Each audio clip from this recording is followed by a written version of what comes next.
children sing aloud to music till the wick burns out.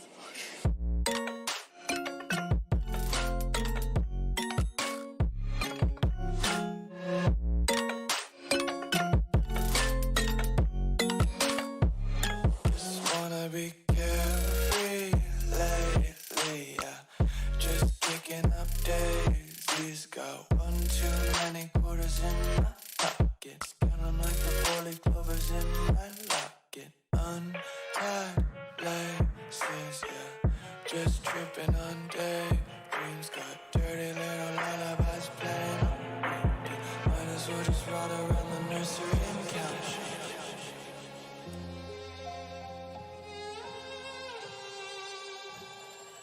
Say I'm good-hearted, but I'm just getting started. Got my eyes on the target.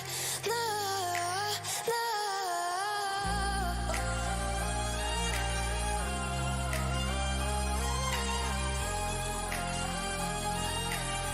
Till the battle's won, till kingdom come.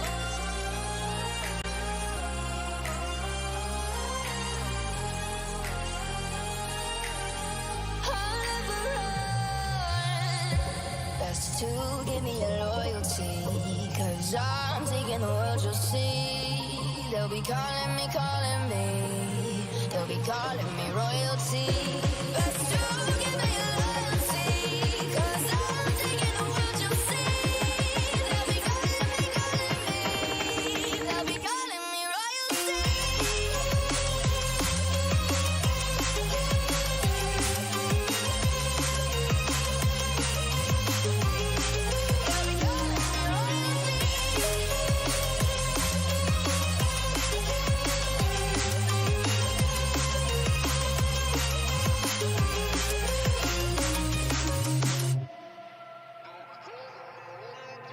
They say I'm dangerous 'cause I broke all their cages. No, I won't sit and take it.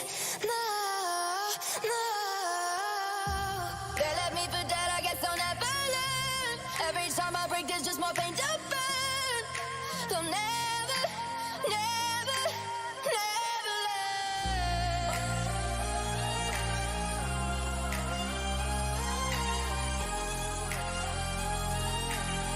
Till the battle's won, till kingdom come.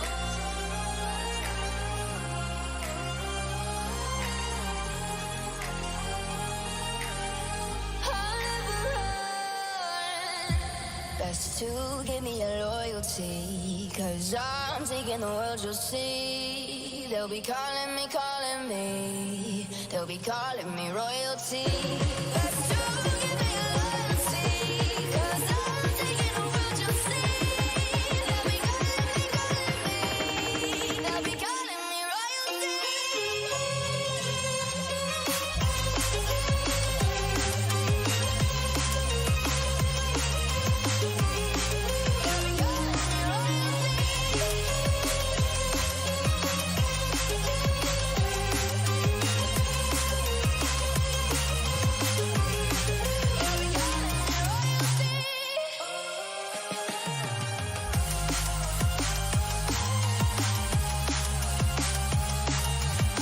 Till the battle's won, till kingdom come. Till the battle's won, till kingdom come. I'll never run.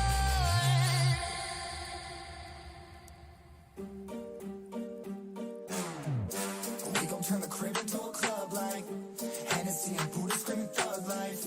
Get it, baby, you know I'm the plug, right? Fucking got a feeling that it's gonna be a long night. Whoa, everything I touch turn cold. Need no introduction, 'cause they know Brit and Mo. I hit the lotto, my motto. Roll up gelato and throttle a couple models staccato who fucking brought up the bottles. I'm gone ham.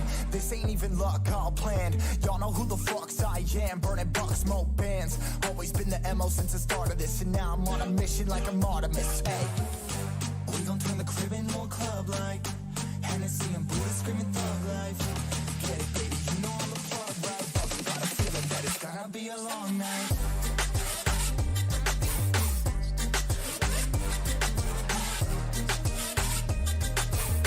Got a feeling that it's gonna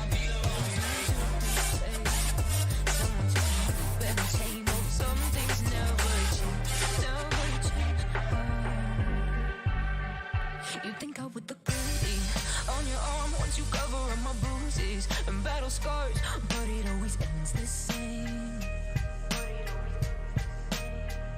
Can't bear the things I've had to face. Got you crying on your knees in pain. Oh, some things never change, never change. You break your back to make me feel again. Suffocate to make me breathe again. Lose your mind from endless pain. Some things never change, never change. Redemption never came. I stopped asking for forgiveness, cause you should know only fools tread where the angels fear to go, but you keep trying to get too close. Save myself by turning into stone. So save your judgment cause you just don't know. But some things never change, never change. They say I should feel guilty and change my ways, leaving crumpled bodies in my wake. Swear I didn't mean to make them break. Swear I didn't mean to make them break. But they're so delicate and so mundane, and they keep coming like a moth to flame. Oh, some things never change, never change. You break your back to make me feel again. Suffocate to make me breathe again. Lose your mind from endless pain. Some things never change, never change. Redemption came.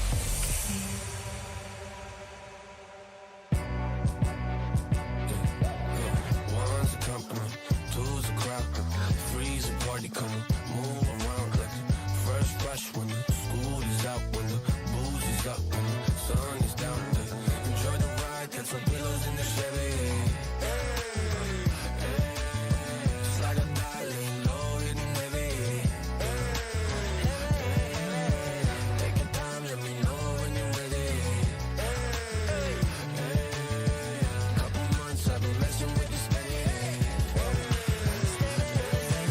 Open for plans tonight. Lost in the afterglow.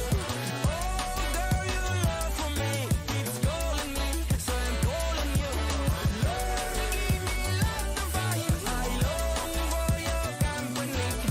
Oh, girl, your love for me is a part of me, my biology. Yeah,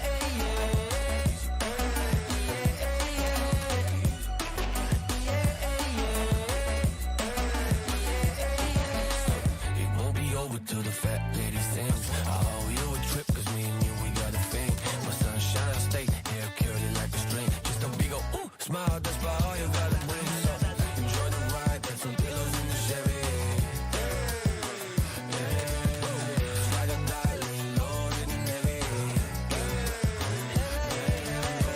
Take your time, let me know when you're ready. Couple months I've been messing with this steady.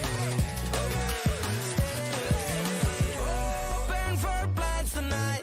Lost in the afterglow. Oh, girl, your love for me keeps calling me, so I'm calling you. Lord, give me love to find. I long for your company. Oh, girl, your love for me is a part of me, my biology. Самолет несет меня, будто в кулаке зажав великан. В иллюминаторе земля. Самолет несет меня, большой стальной великан. В иллюминаторе земля. Open for plans tonight. Lost in the afterglow. Oh, girl, your love for me keeps calling me, so I'm calling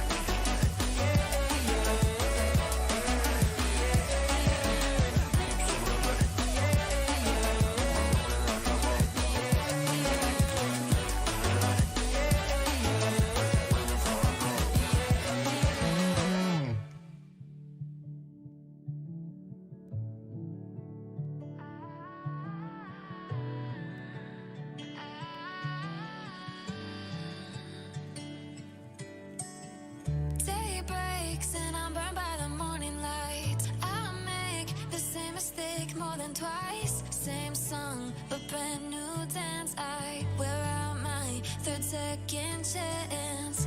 You take my breath and I can't get it back.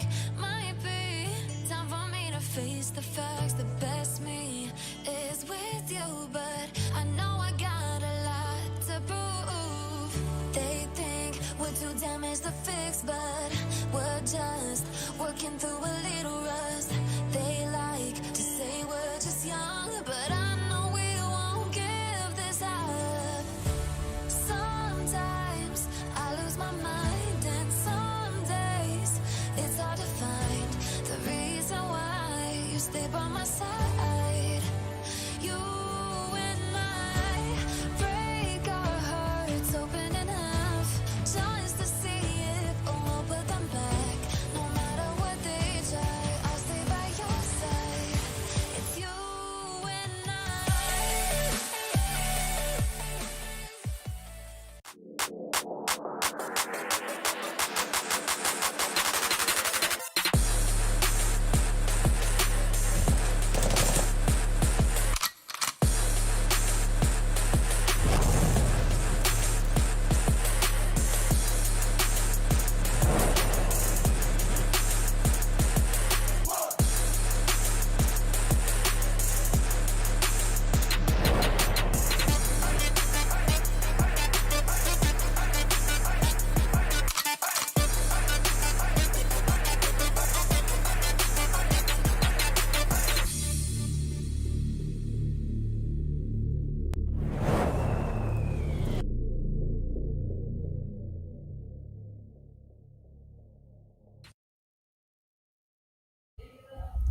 After successfully finishing 2 days of Group Number One of India, we are finally back at for the Group Two qualifiers right now, the planes. And I'm your Kastalika FTW. With me joining is Arka, and mind you, welcome back once again to World Esports Cup.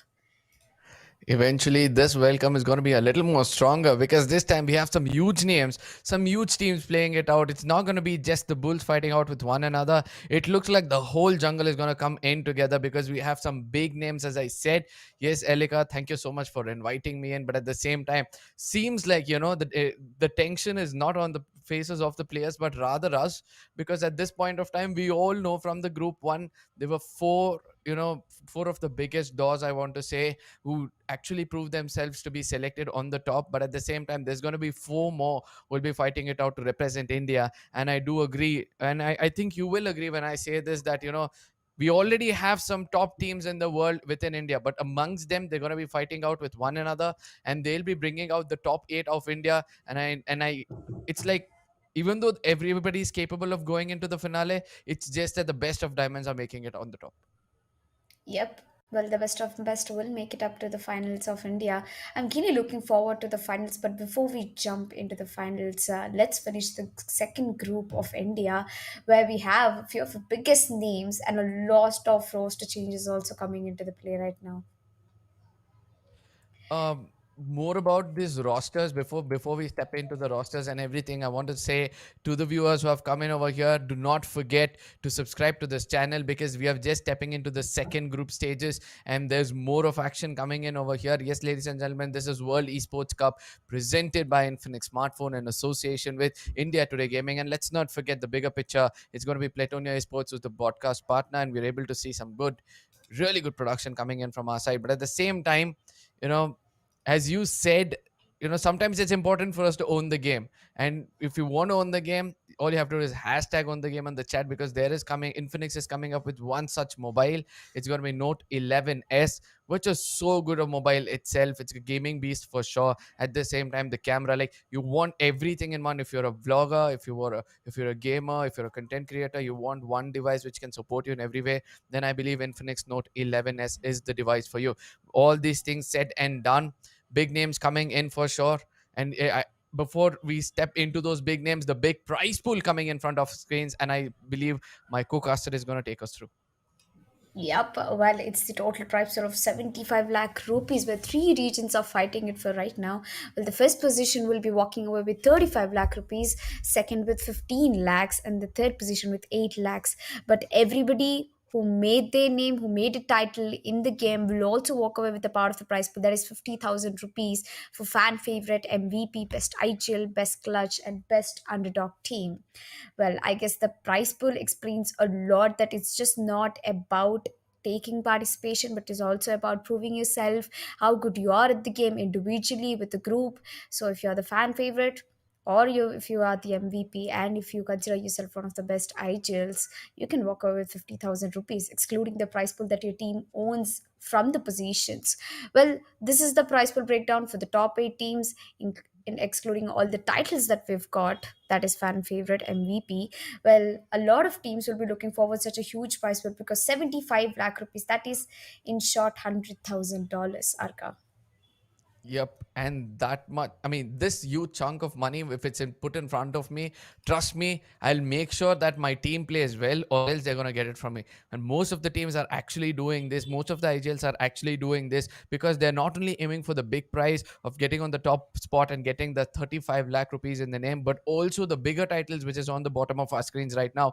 Favorite fan, MVP, best IGL, best clutch, and best underdog team. Because when you have such titles with the title that you're the champion, it's like, you're adding feathers to the bigger crown you're holding on your head. But at the same time, uh, the big names, the big teams which is going to come up, I'm going to put forward the names in front of you. But if you guys know who are the teams who's going to be playing today, if you have followed our socials, if you have not, I'm going to give you probably a minute time. Go check out in the socials which are the teams which are playing out with one another today. Come back and spam it on the chat, and let's see who gets all of these right. You can find on our, so in the socials which you have to follow is India Today Gaming.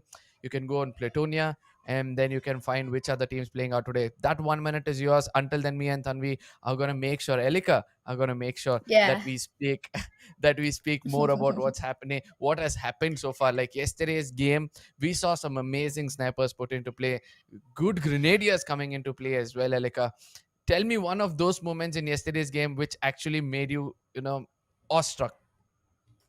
Awestruck. Well, to be honest, I wasn't there as a part of yesterday, but still, I'm pretty sure that the games have gone pretty good. I've heard that a lot of insane fights happen, especially in the map of Purgatory, I believe. But yeah, coming back, let me introduce you to the 6 maps we'll be going through today. That is starting with Bermuda, Purgatory, Kalari, and we'll have the second set of rotation of maps coming through the second half of the day. That is again Bermuda, Purgatory, and Kalari. So this is going to be a two best of six, which will decide that top four of one group will be going into the finals. Well, currently we are done with the group one of India, where we had two best of six yesterday and day before yesterday, and today we'll be starting off with the group number two, and we've got some really interesting names. And I hope you guys finished going into our socials and checking it out. Yes, we do have few of the top teams like Godlike. We've got UG Empire, which I'm looking forward for, because the UG Empire is the highest team and with the highest points right now, who qualified from the Indian qualifiers, of total of 71 points that no team in India managed to reach out in the qualifiers. And we've got Headhunters, Blind Esports, Kevin Esports. It's like a treat to my eyes, honestly, watching these teams' names coming up, especially in one single group.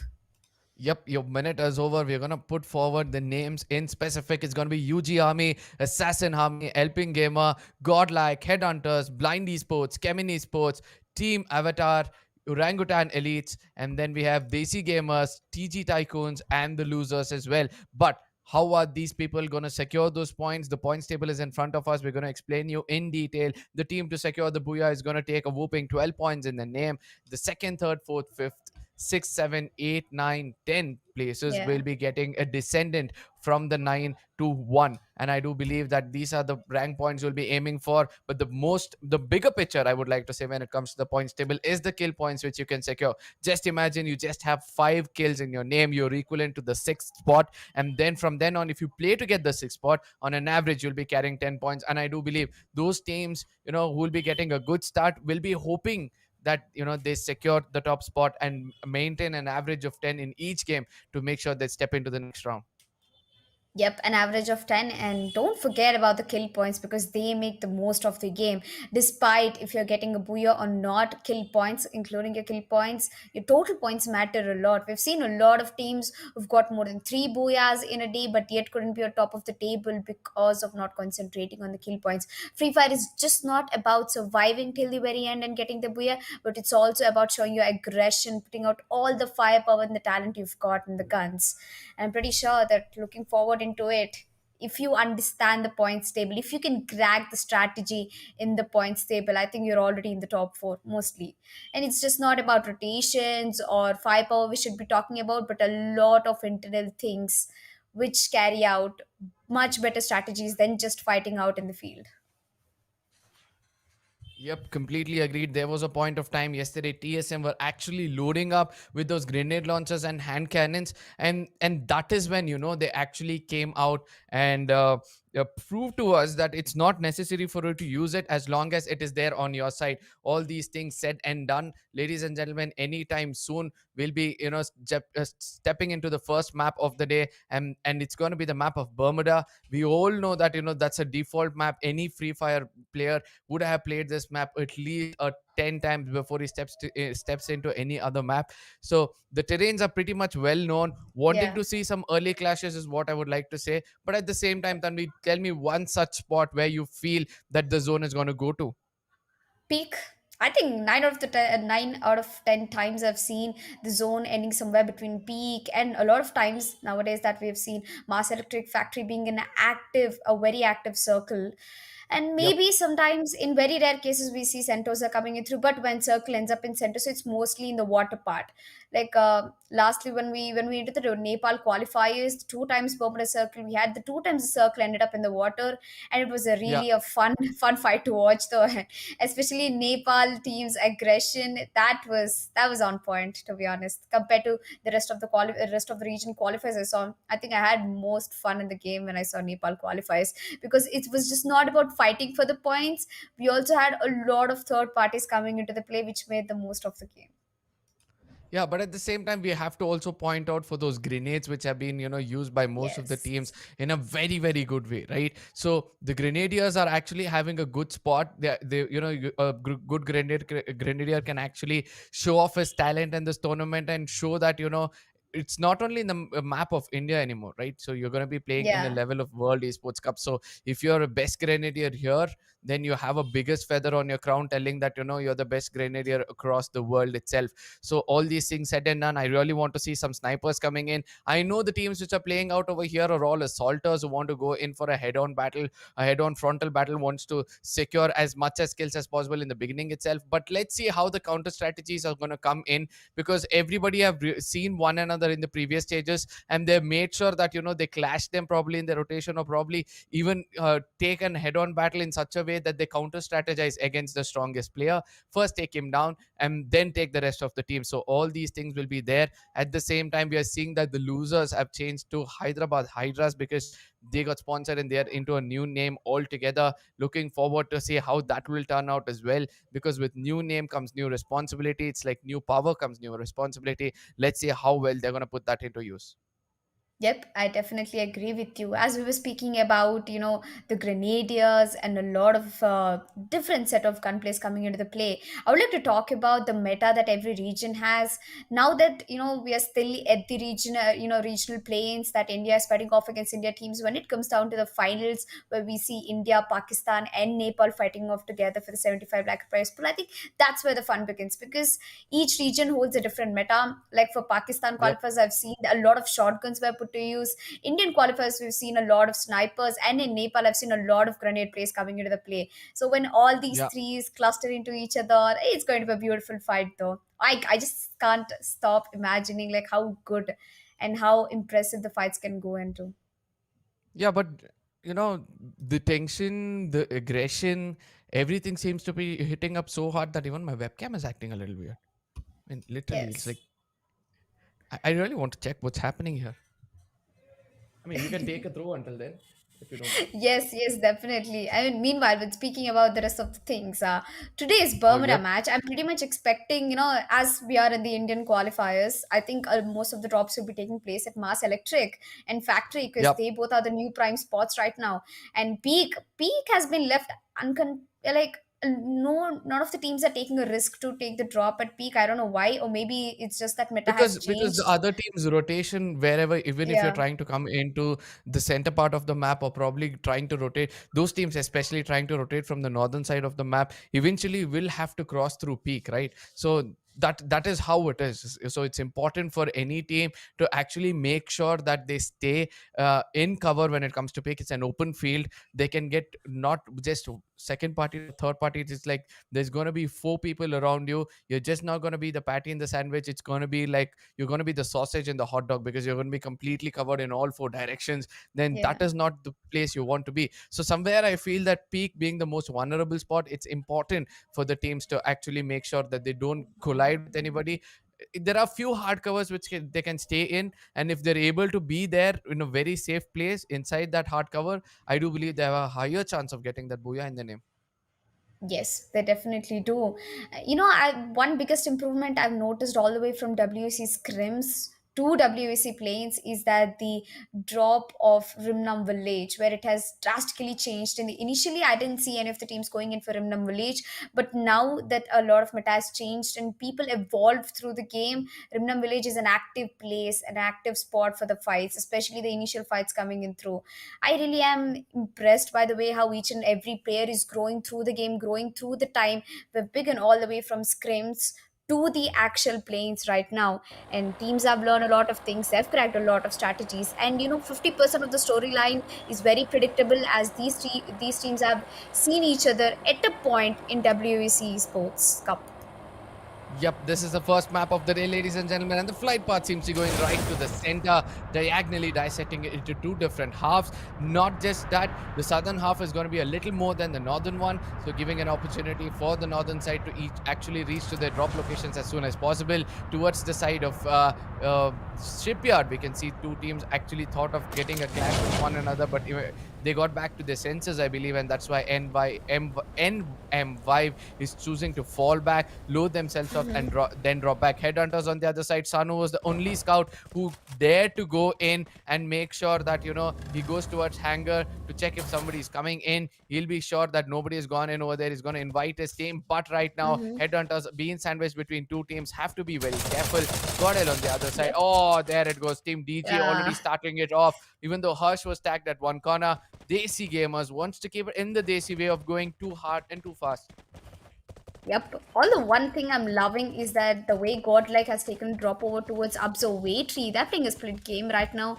Two plays over towards the observatory and two plays over towards the southern side. That is definitely gonna work very well for them. Graveyard and observatory are very close nearby, and the fights where when it initially begins over there, I think ends up in the favor of the person who have the higher ground advantage. But yeah, coming back, Chemin Esports, I think they already spotted one of the players from TR. And now that they're trying to get the confirmation, I don't think they'll be connecting the bullets or taking a fight right now.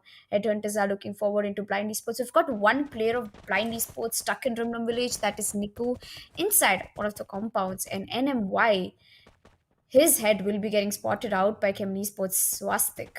And I don't know if he's going to take that shot. And Yep. Swastik being an addition to Chemin Esports, I think it's just going to bring more favor for the team. I completely agreed on that point, but at the same time, how much of synergy can actually be built up as soon as a new player comes into your team is also going to be a bigger Yeah. question, because it's easy for Radhe Thakur, Beam, and Anand. Let's not forget that there are two grenadiers in this team. One is going to be Beam and one is going to be Radhe Thakur. That comes up to say that a player like Swastik and Anand have to make sure that they live up to the expectations of these two who will be going forward. They'll need the right kind of cover. So Swastik and Anand, probably Anand would have had an abrupt idea or a better idea than Swastik as how to support these two. But at the same time, it's going to be Swastik, the new man in. Let's say it's going to be NYM goes in for a close range fight with that. Mag was able to connect one, but Beam is going to make sure that he trades it off with that MP40. Goes in for a one more good shot coming in from his side. Goes in right into the head. Is that crosshair? Gives the right kind of backup for the team. He's going to put two people down at this point of time. Beam is going to confirm both, get the two frags in his name. But at the same time, Radhe Thakur, even though this is what I was speaking about, when you have a player like Beam, it's important for you to be a good support, because when you give the right kind of, when you give him the right kind of support, not just support, the Yeah. right kind of cover, he's going to make sure that he decimates any team. Yep. I would like to give a title that Beam is one guy in the team who can move mountains entirely for Kemin Esports. I know he can sacrifice and he can put in all the efforts needed by him. And I'm pretty sure it's working very well, as the first blood will go to the hands of Kemin Esports. Now that we've got Blind Esports completely taken over on the other side of the Rimnam village, well, we have Headhunters on the other part. Well, looks like it's going to be a head-to-head fight in case the circle starts to close in. They have to move inside the map. Kumban is planning to take a rotation towards the water. I don't know if it's advisable, but if Durgesh spots him out, then it's going to be a problem for Headhunters as well as Blind Sports to begin with. We've got Avatar already lost two of the players. We've got only Randir and Lynx up and running, barely surviving right now. Well, two of them are also away from each other. They have to regroup right now. And as we were speaking about Godlike, they took off a drop at Observatory and now they've regrouped back at Graveyard. Graveyard being one of a very good place for loot. I think it's going to be definitely working in their favor. Swastika, on the other hand, will take and confirm one of the players from Avatar right now, leaving only one player of Avatar, that is Lynx, who's trying to survive, who's trying to take a rotation through the edge of the map. And I hopefully think that he will make it inside third circle or maybe fourth circle if he does not give his position away. Godlike having a good start. Now I think they'll be moving for rotation over from Graveyard to Observatory and then maybe Kathulistva. Even I think if they take the rotation all the way from Graveyard to Kathulistva, then Demon Sakti Strip can be their prime spot, I would say. Desi Gamers spotting Yeah. out on players. That is TG. Arka. Now TG is in a huge trouble. Yeah, but at the same time, TG also have to be a little more confident because with their rotation. Because at the same time, and this is what's going to happen if they are a little overconfident, is what I was about to say. Ronigi comes in from behind with that woodpecker, doesn't wait for any kind of IGL calls. He's gonna just put him down and also confirm him at this point of time. Team DG are becoming a patty in the sandwich between two different teams. If they come out a little bit in the open through the two doors, then things can go wrong in their favor. On the other side, we can see that Concept does believe in his crosshair. He's going to take down Arpit with that VSS, and he's also wanting to confirm it. Look at what's happening on the other side. Grenades are being cooked. That does give a little bit of a damage against the side of War. A second one cooked right behind it could have been a little more bad for them. Team HG on the other side, after Ronigi came in, he's got the treatment gun, and that can do a lot of healing within the team. At the same time, they have to make sure that they go a little away from one another. All four players inside one single spot is a bad story for sure. Yep. At the same time, it looks like the AC gamers are not going to stop themselves. They really want to get in. They do understand Wargod is right there. They've done the right kind of damage with the grenade, and the push comes in the perfect way. Team DG on the other side will be the sufferers. Insane is almost down to 2 HP. He's going to heal himself up. Whereas Story Gaming on the other side, they'll be decimated, as DC Gamers is going to show them how to do it in style. And 3 frags already in their name. They'll be happy to move on because they also know that there's another team pretty close by. Yep, DJH making the most of it. They see gamers having a really good start now that they've made a move, and it definitely went to the favor. Taking that rotation, taking that push inside the compounds was a bold move made by them. Although, despite the fact that Tycoons already had the advantage and the control of the compound, Harsh managed to move in, sneak in through the compound, and that fight definitely rewarded them a profit. Well, they see gamers will go back to their usual positions. We've got one at the sniper tower, Insane coming back. We've got Monty along with him. I think all the 4 players will be taking a cover throughout there. And what else do we got here? We've got HG a little far away from Desi Gamers. We've also got UG Empire on the way Yes. to their Yes, exactly. uphill. Yep.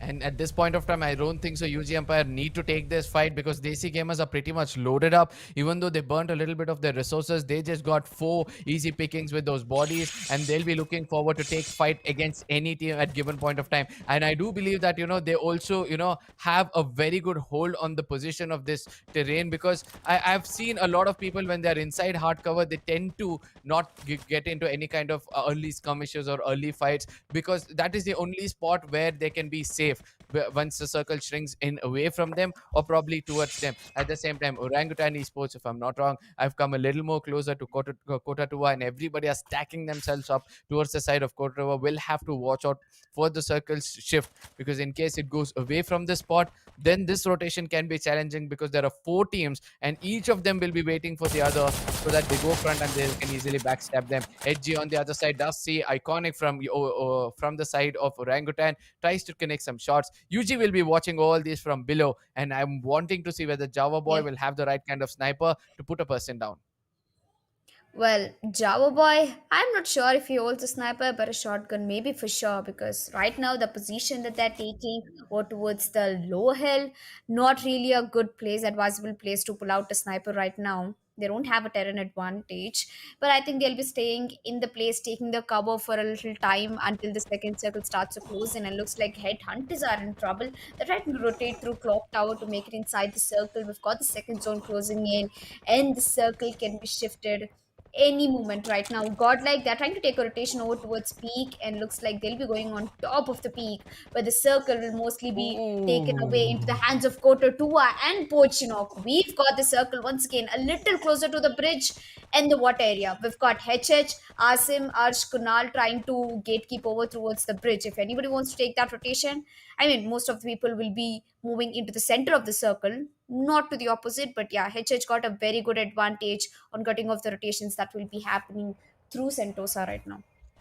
Yeah, but at the same time, Orangutan Esports have to make sure that they don't get into any kind of skirmish at this point of time, because they're pretty much away from one another. And one knock from their team, it's going to be hard for them to pick their players up, because Orangutan Elites, I'm so sorry, because we can see that Killer and his teammate are the only 2 players pretty close to one another. Iconic is pretty far away. Pahadi is pretty far away. So these 2 players, in case they get taken down, it's going to be hard for their team to actually come in and give them the right kind of cover and also get a revival. Blind Esports also wants to get a little bit of this map in their name. They have come in with the Korg on the other side. This gun seems to be the strongest when it comes to, the making sure that they take down the enemy's glue wall, because even in the close range fight, the firepower of this gun doubles itself when you get closer and closer to the enemy. But at the same time, Blind Esports, they're looking out for their back. They have to also make sure that they do not get into the crosshairs of anybody, because backstab is pretty much possible from the side of headhunters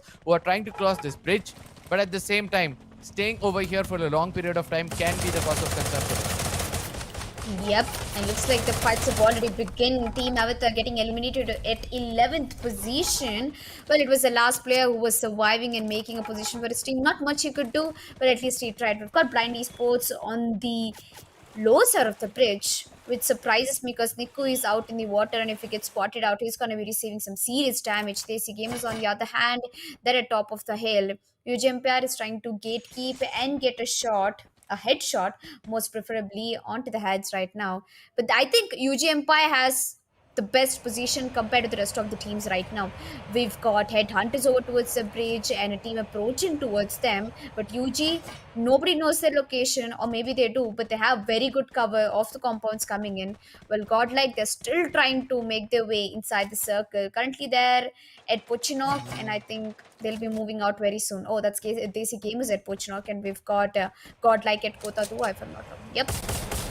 Yep. But at the same time, UG Empire have one, I would say, one disadvantage among themselves, that they're holding a hard compound and it has a lot of windows. If somebody sneaks in from behind, cooks up a grenade and puts it inside, then I think they can easily decimate the complete squad of UG Empire, no matter how much resources they're having in their name right now. But at the same time, Team HG and DG are pretty much so close to one another, still not taking those fights, because they do realize that it's going to be hard. Godel will be the catalyst in this fight, who's going to initiate most of this fight and make sure that they attract one another's attention, so that they can also come into third party or probably fourth party with one another. Godel having the higher advantage because of this, because of the high ground. I do believe that GODL from here on should be very careful, because CS on the other side, I believe that the side of chemin Sports will be wanting to, come in and attack them from Yeah. behind, get those valuable 3 points for themselves. Yep. Well, unfortunately, that Godlike will be losing one of their players. Now they're going to be coming out for a fight where it's going to be helping gamers who are currently in the crosses of Nuvesh. It's going to be firing a lot of shots, but there's not going to be any response coming in from helping gamers. But one good grenade launcher can make the job easier for Godlike right now. But since it's a long range, they will be depending on scopes and snipers right now. But helping gamers, they're in a huge trouble. Although one kill in the hands of Ronnie, I'm pretty sure he's the one who took one of the players from Godlike down. Now they're not going to be really happy about it. They have the advantage of the draw, but if the circle starts to close in, they have to move out of the tower eventually, which means that Godlike will have a better chance at gatekeeping on them. Well, 3 seconds until the next zone starts to close in. Godlike, they got their eyes on helping gamers. Well, coming back Yeah, 13 minutes into the game, we've got third zone yeah. already. Just one point which actually came into my mind, which I had to restrict you, was helping gamers. If all the teams push in against them, then helping gamers will be decimated so badly Yeah. that they'll go down without a fight. Asim on the other side took the right kind of grenade, places this perfectly. The second one is going to put another person down for sure. In case he places it like he did in the previous time, we can see that there's another body falling in from the side of Blind Esports. Mavic wants to push in. He has taken down another player. The last man standing for them, who has a lot of job to do, is going to be Nico, who's also going to get taken down because of the car being used by the side of I do believe that it was the side of... Oh my god, before I could even think about it, we can see some sniper Yes. shots coming into play from each and every team. It's going to be DESI Gamers, it's going to be Headhunters. Look at what DESI Gamers are doing. This is what I was speaking about. They have some grenades in their hand which they can put in good use. 5 frags for them already, and they're counting more within their name. At the same time, GODL, as I said, they have a very good spot in the house. All they have to do is hold on to this position, allow the others to fight it out with one another. But team number 12 seems to be coming in from behind their back and wants to take them down. Nivesh coming out in the open could be the beginning of the end for the side of GODL. Assassin left out with 2 players. We saw that Assassin was the team which took down the team of Blind Esports, but they have tasted their own medicine and they're left out Yeah. with just 2 players. GODL slowly converging towards the side of HG is a point of concern for now, but let's see what's going to happen. Well, what's gonna happen? I pretty much think that chemin Esports is gonna arrive at this point, although they're gonna be facing up a very strong fight against DESI Gamers. DESI Gamers Iconic will be getting spotted out. He'll be knocked before we even know it. Chemin Esports Beam getting one. Killer, on the other hand, from DESI Gamers will be taking down one of the iconic players, that is Beam, will be getting knocked out. Maybe he'll be getting confirmed anytime soon, but Killer with a double kill coming in from the shotgun. He'll be confirming 2 of the players from chemin Esports. Swastik also goes down. It's just the last man, Radhe Thakur, standing all by himself in a 1 versus 3 situation against DESI Gamers. And I don't think that Radhe Thakur can do much at this point, but to live on the other Yeah. side of the blue wall. Yeah, but at the same time, Radhe Thakur has to also make sure that he puts 1 or 2 player down with his beautiful grenades. He's cooking one at this point of time, but he doesn't connect at the right spot. A lot of glue walls around him. He's going to build up a fort, and he's going to make sure that, he gets taken down within that, as Pahadi is going to jump in with that Max 7, connects that shot. The crosshair placement was perfect from Pahadi, and that is going to be rewarding him with 1 more frag. At the same time, some grenades are taking down Headhunters at this point of time. It's HG inside the sniper tower actually making others pay. The slow grenade, the ice grenade had to slow down a player, and that's the perfect way for you to use 2 different kinds of grenades against an enemy. Yes, the tables have turned, but this time into the favor of HG, helping gamers.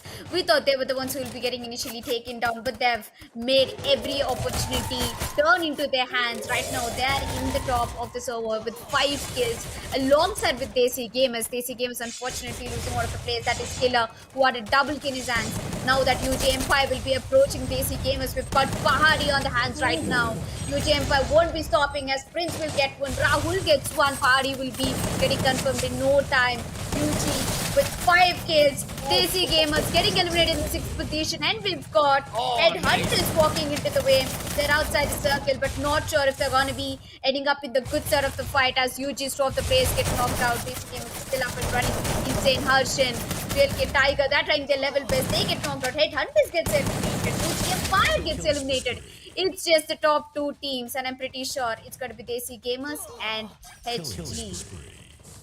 Yeah, but at Oh, the it's same actually time, godlike. DC Gamers, it's going to be a 1v1 fight, which is going to happen over here. Harsh has got the right kind of gun in his name. It's a grenade launcher versus a grenade, which is going to be taking place over here. Harsh is trying to push in. He knows that if he gets a little more closer, it's going to be much more easier for him. He's waiting, but Nivesh puts that grenade right into his face. Nivesh exactly knew where to put that grenade, and I do believe that's the best way for you to end a person who's holding a grenade launcher in his name.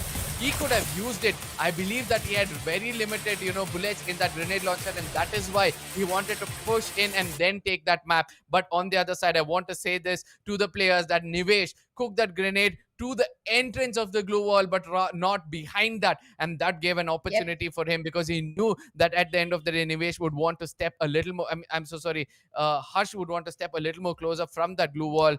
Oh my God. Names are getting jumbled up because of this pressure, but at the same time, what a booyah coming in for the side of Godel, and a well deserved one, especially the final grenade. That was definitely one of the best choke I've ever seen, I would say. I mean, Harshi definitely could have made a better Yep, decision, but Nivesh, he already predicted it yep. out. As I told you, 50% of the storyline is already predictable because they've already seen each other at a point in World Esports Cup the entire tournament. Well, good job coming in from Nivesh. That grenade, that spontaneous decision that was taken by him, it definitely did end up in his favor. That's going to be godlike, walking away with the first booyah of the first map of Bermuda in the group number two. Now that we've done with Bermuda, I pretty much want to talk about how the circle ended. Well, I was pretty much expecting the major part to be around Peak and Factory and Mars Electric, but it has taken a huge shift over towards Kota Tua, which played most of the And fight. And I want to talk about helping gamers as well. They were in a sniper tower, and I don't know how the hell they managed to get 5 kills in their hands just by staying in a corner. All four of them. One good grenade could have definitely put an end to them. at one point of time when helping gamers actually got a grenade launcher in their name, because I do believe that when they summoned some drops on top of that sniper tower, they did have a grenade launcher in the name. If they had put that into a good use, it would have been much more helpful. But every team knew that helping gamers were pretty much holding that sniper tower, so every time they were taking a rotation, taking another fight, they were making sure that they turn around, hit a shot into that sniper tower, at least get a knock, or make sure that they put themselves in a cover fire position before they stepped into the circle. And I believe that was the hindrance for the side of helping gamers to step out of there. But the way helping gamers had actually fought themselves in the previous stages in this tournament was really, really commendable. I was hoping to see a better performance from them, but somewhere I feel that in this stages they are actually getting a little scared to come out in the open, and that's why they're trying to play a placement point game. But in case they had come out, they would have been in a better position, even though they've got 5 frags and 6 rank points in the name, 11 valuable points for them. But the team who will stand on the top for performing really well, exceptionally well, because of the kills they've acquired, is 9 rank Yep. points and 9 kill points. That's going to be Desi Gamers, 18 points for themselves. UG Army, even though they came in and backstabbed the headhunters at the right time, it's just that they couldn't be held behind because of Godel coming in and making sure that they take them down. 8 and 7 for them, 15 points for themselves. Godlike, even though they secured that booyah for themselves, it's just that they had 1 kill point, and that was the final kill which was running towards them. But 13 valuable points, that gives them an opportunity to go all out brawl in the next game. Let's see whether they'll choose to do so. Orangutan Esports leveling up with the rank and kill points with 5 each, 10 points for them. Headhunters with 1 kill point and placement points of 7, that is going to be 8 in total. So the teams on the top are having a head-to-head battle. Apart from, the first 3 positions are pretty much close to one another, but we have to see how the others are going to bounce back.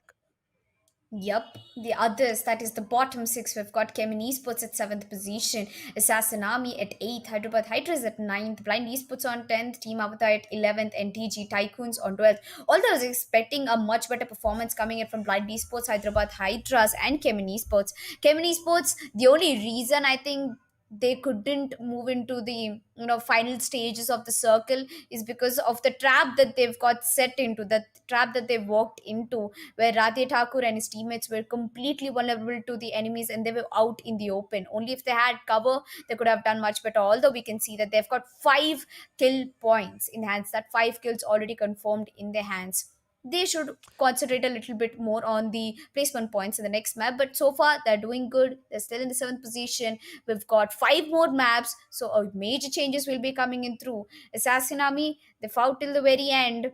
Not much firepower coming into the play, and Hyderabad Hydras, it was a total, what am I Massacre. saying?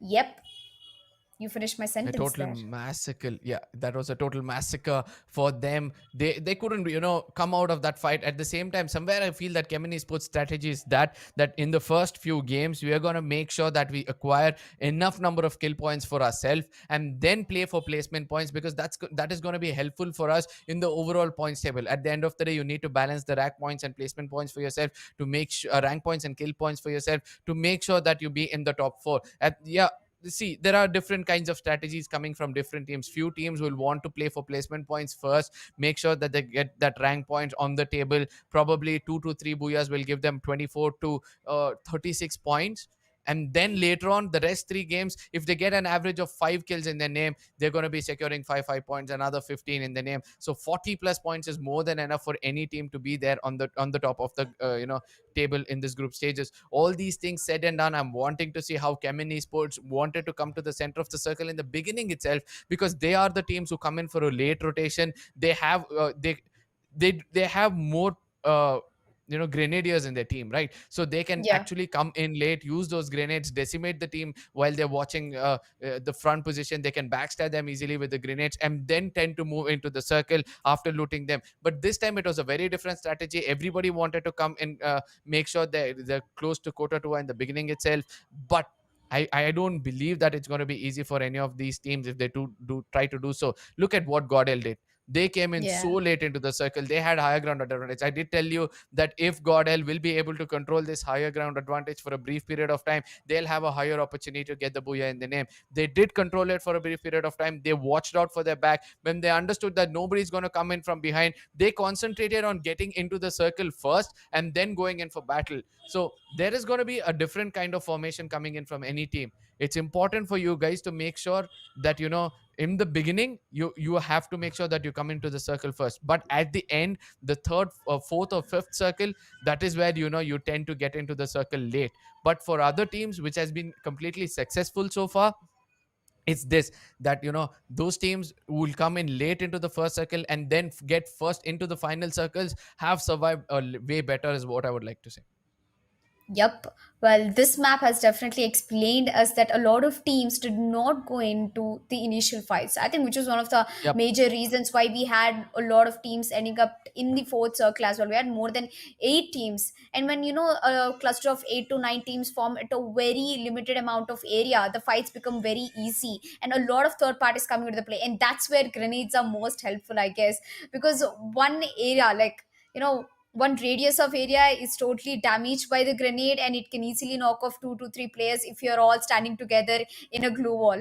And it has happened Yeah. a lot of times, not just once. I think Yeah. one of the reasons why Kevin Esports got taken down very early into the game is because of the glue wall and the grenade play coming in.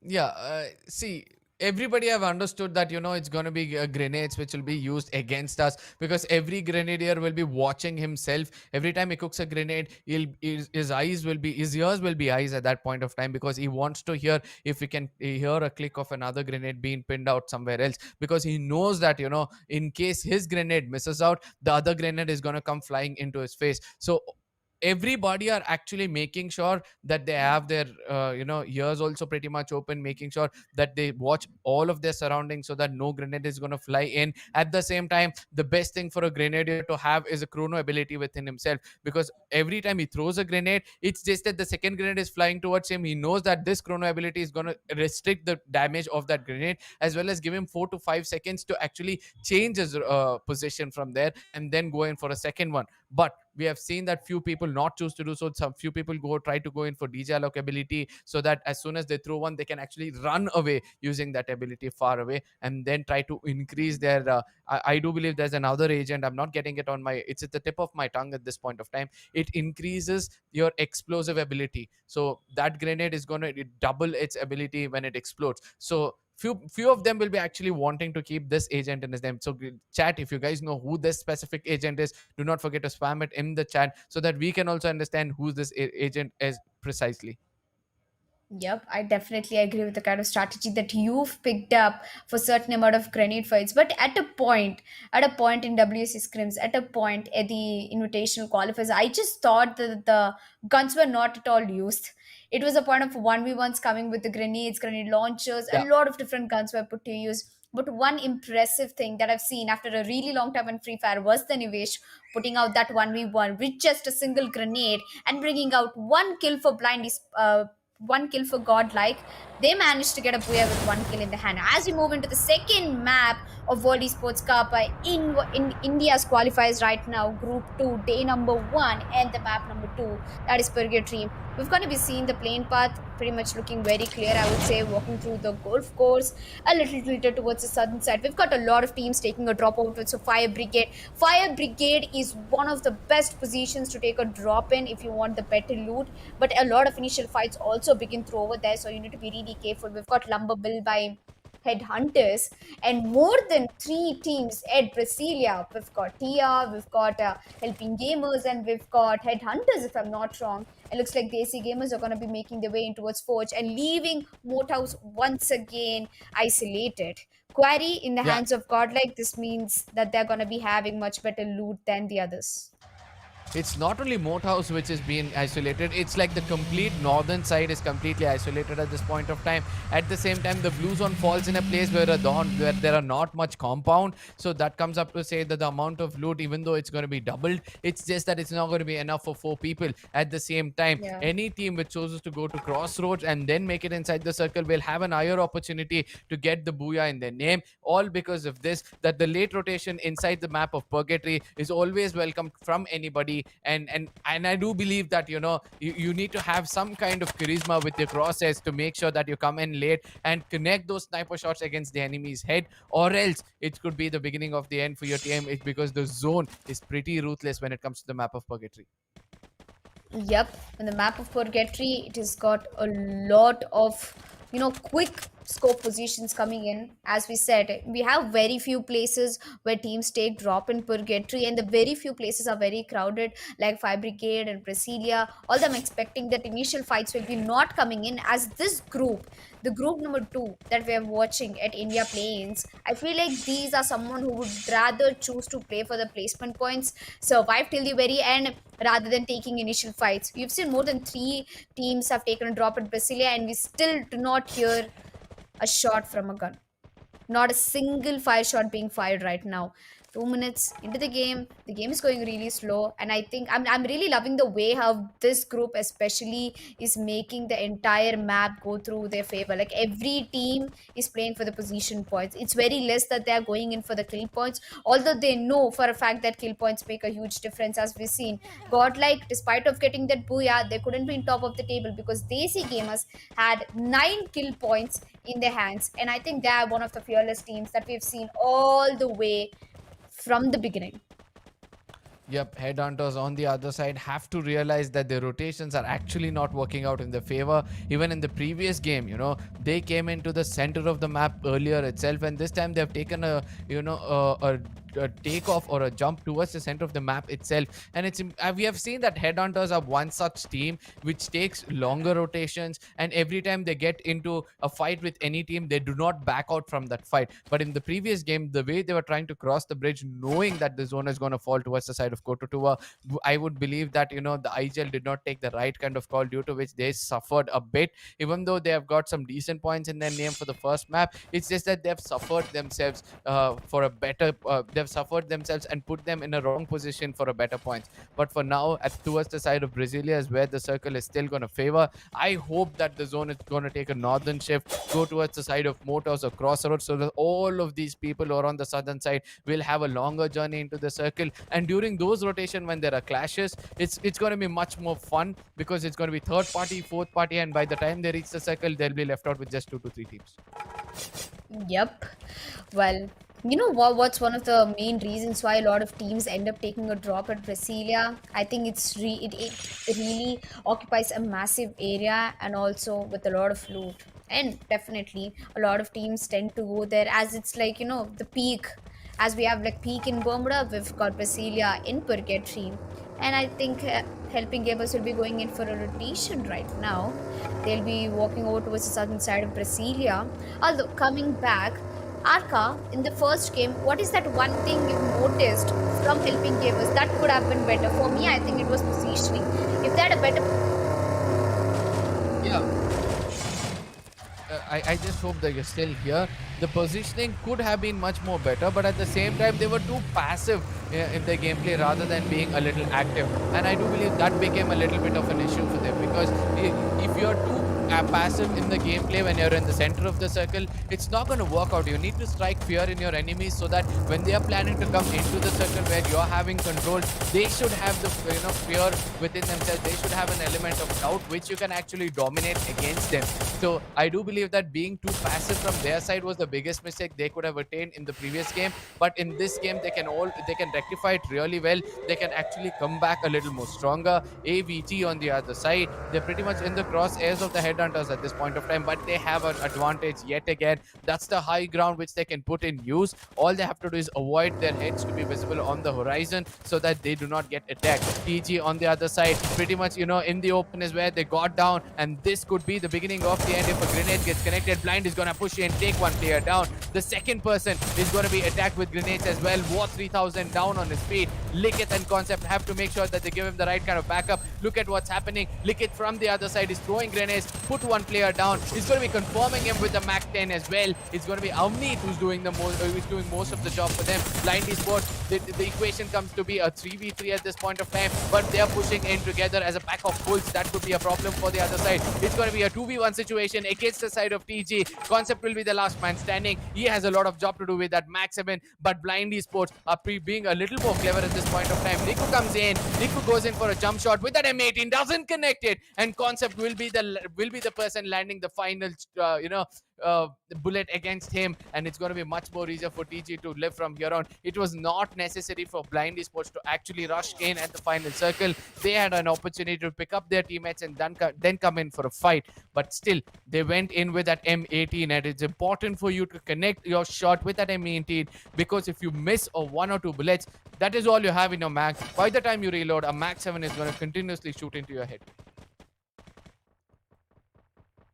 At the same time, things seems to be a little more intense towards the side of DG at this point of time, because I do understand that DG is one of those teams who are actually making sure that they take revenge against the team which put them down, and the contribution did come in from the side of team HG, which could which could be a point of concern for the side of team HG. They shouldn't underestimate any team at any given point of time in this game, because everybody are capable, everybody have proved themselves before coming in over here. So it's going to be much more easy for the time of helping gamers to actually move around. But at the same time, helping gamers are not moving around, rather they're trying to gatekeep the side of DESI gamers. Let's see how well they'll be able to do that, because in the map of Purgatory, taking a uphill battle obviously is going to be a little hard. I'm not telling no about that, but still, when you know that you have very good snipers or very good players who can use their crosses right to the horizon, expecting teams to come into their crosses, that is when it's going to be a point of concern. But at the same time, a third party coming in is a point of concern for the side of team HG at this point of time. Helping gamers does see a person is moving around. That's going to be Concept from the side of TG. They do not go to shoot him. That's a very clever thing, but Harpit does it at the nth moment. I think he's trying to taunt the side of DESI gamers, telling that we are getting into a fight. Why don't you guys try to change your luck? Try to come a bit more closer. This is happening on the northern side of the map at Moat House, where a UAV being summoned. It's a normal UAV which has come out over here. Shanti has to make sure that he crosses this water and comes into the other side. The zone seems to be taking a northern shift. Chemin Esports seems to be the team which is having the best spot in the house. As I said, Chemin Esports right now will be concentrating on placement points rather than kill points, and I do believe that it's going to be much more easier for them to come in late into any fight, conquer that fight, and get that booyah in the name. TG on the other side with Concept lurking around here and there could be a bit of an issue for them. I don't know how well is that going to turn out for them. Assassin and Dracula, this is the side to watch out for.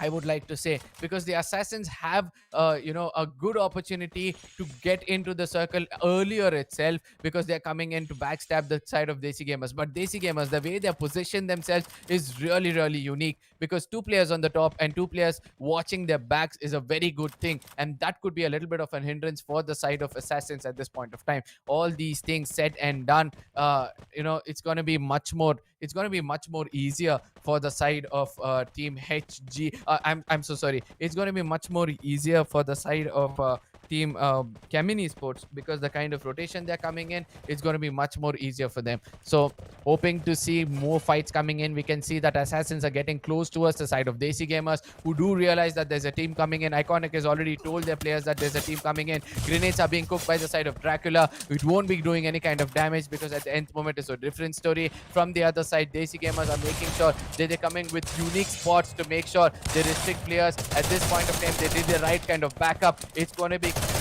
I think it's Cumber who's trying to come in from a different angle. At this point of time, Desi Gamers Iconic has gone down. Dracula has a lot of options in front of him. One confirmed that player, but he tries to push in and then goes in for confirmation. Desi Gamers looks to be sufferers at this point of time, as the assassin is trying to cook up a grenade against them, and that grenade is going to connect, putting down another player. Killer gets another grenade into his face, and this jump shot could be doing the job for them, as it's going to be much more easier for Assassin Asim to actually see that player coming in a bit more closer. The damage is being done. Fahadi will be the last man standing. He's got some snipers to work out in a close range fight. Fahadi is trying to push back as well. He's got some 2 goals to work out with, but 2 players coming into his face is going to be a bit more harder, as he'll be eliminated with Cumbers clock from far away, and that's not a kind of start which Desi Gamers were wanting. As I said, Desi Gamers had an opportunity to come late into the circle. They had to come late into the circle, but they chose to go in a little more earlier. Headhunters on the other side, it looks like things are going to work out for them as they're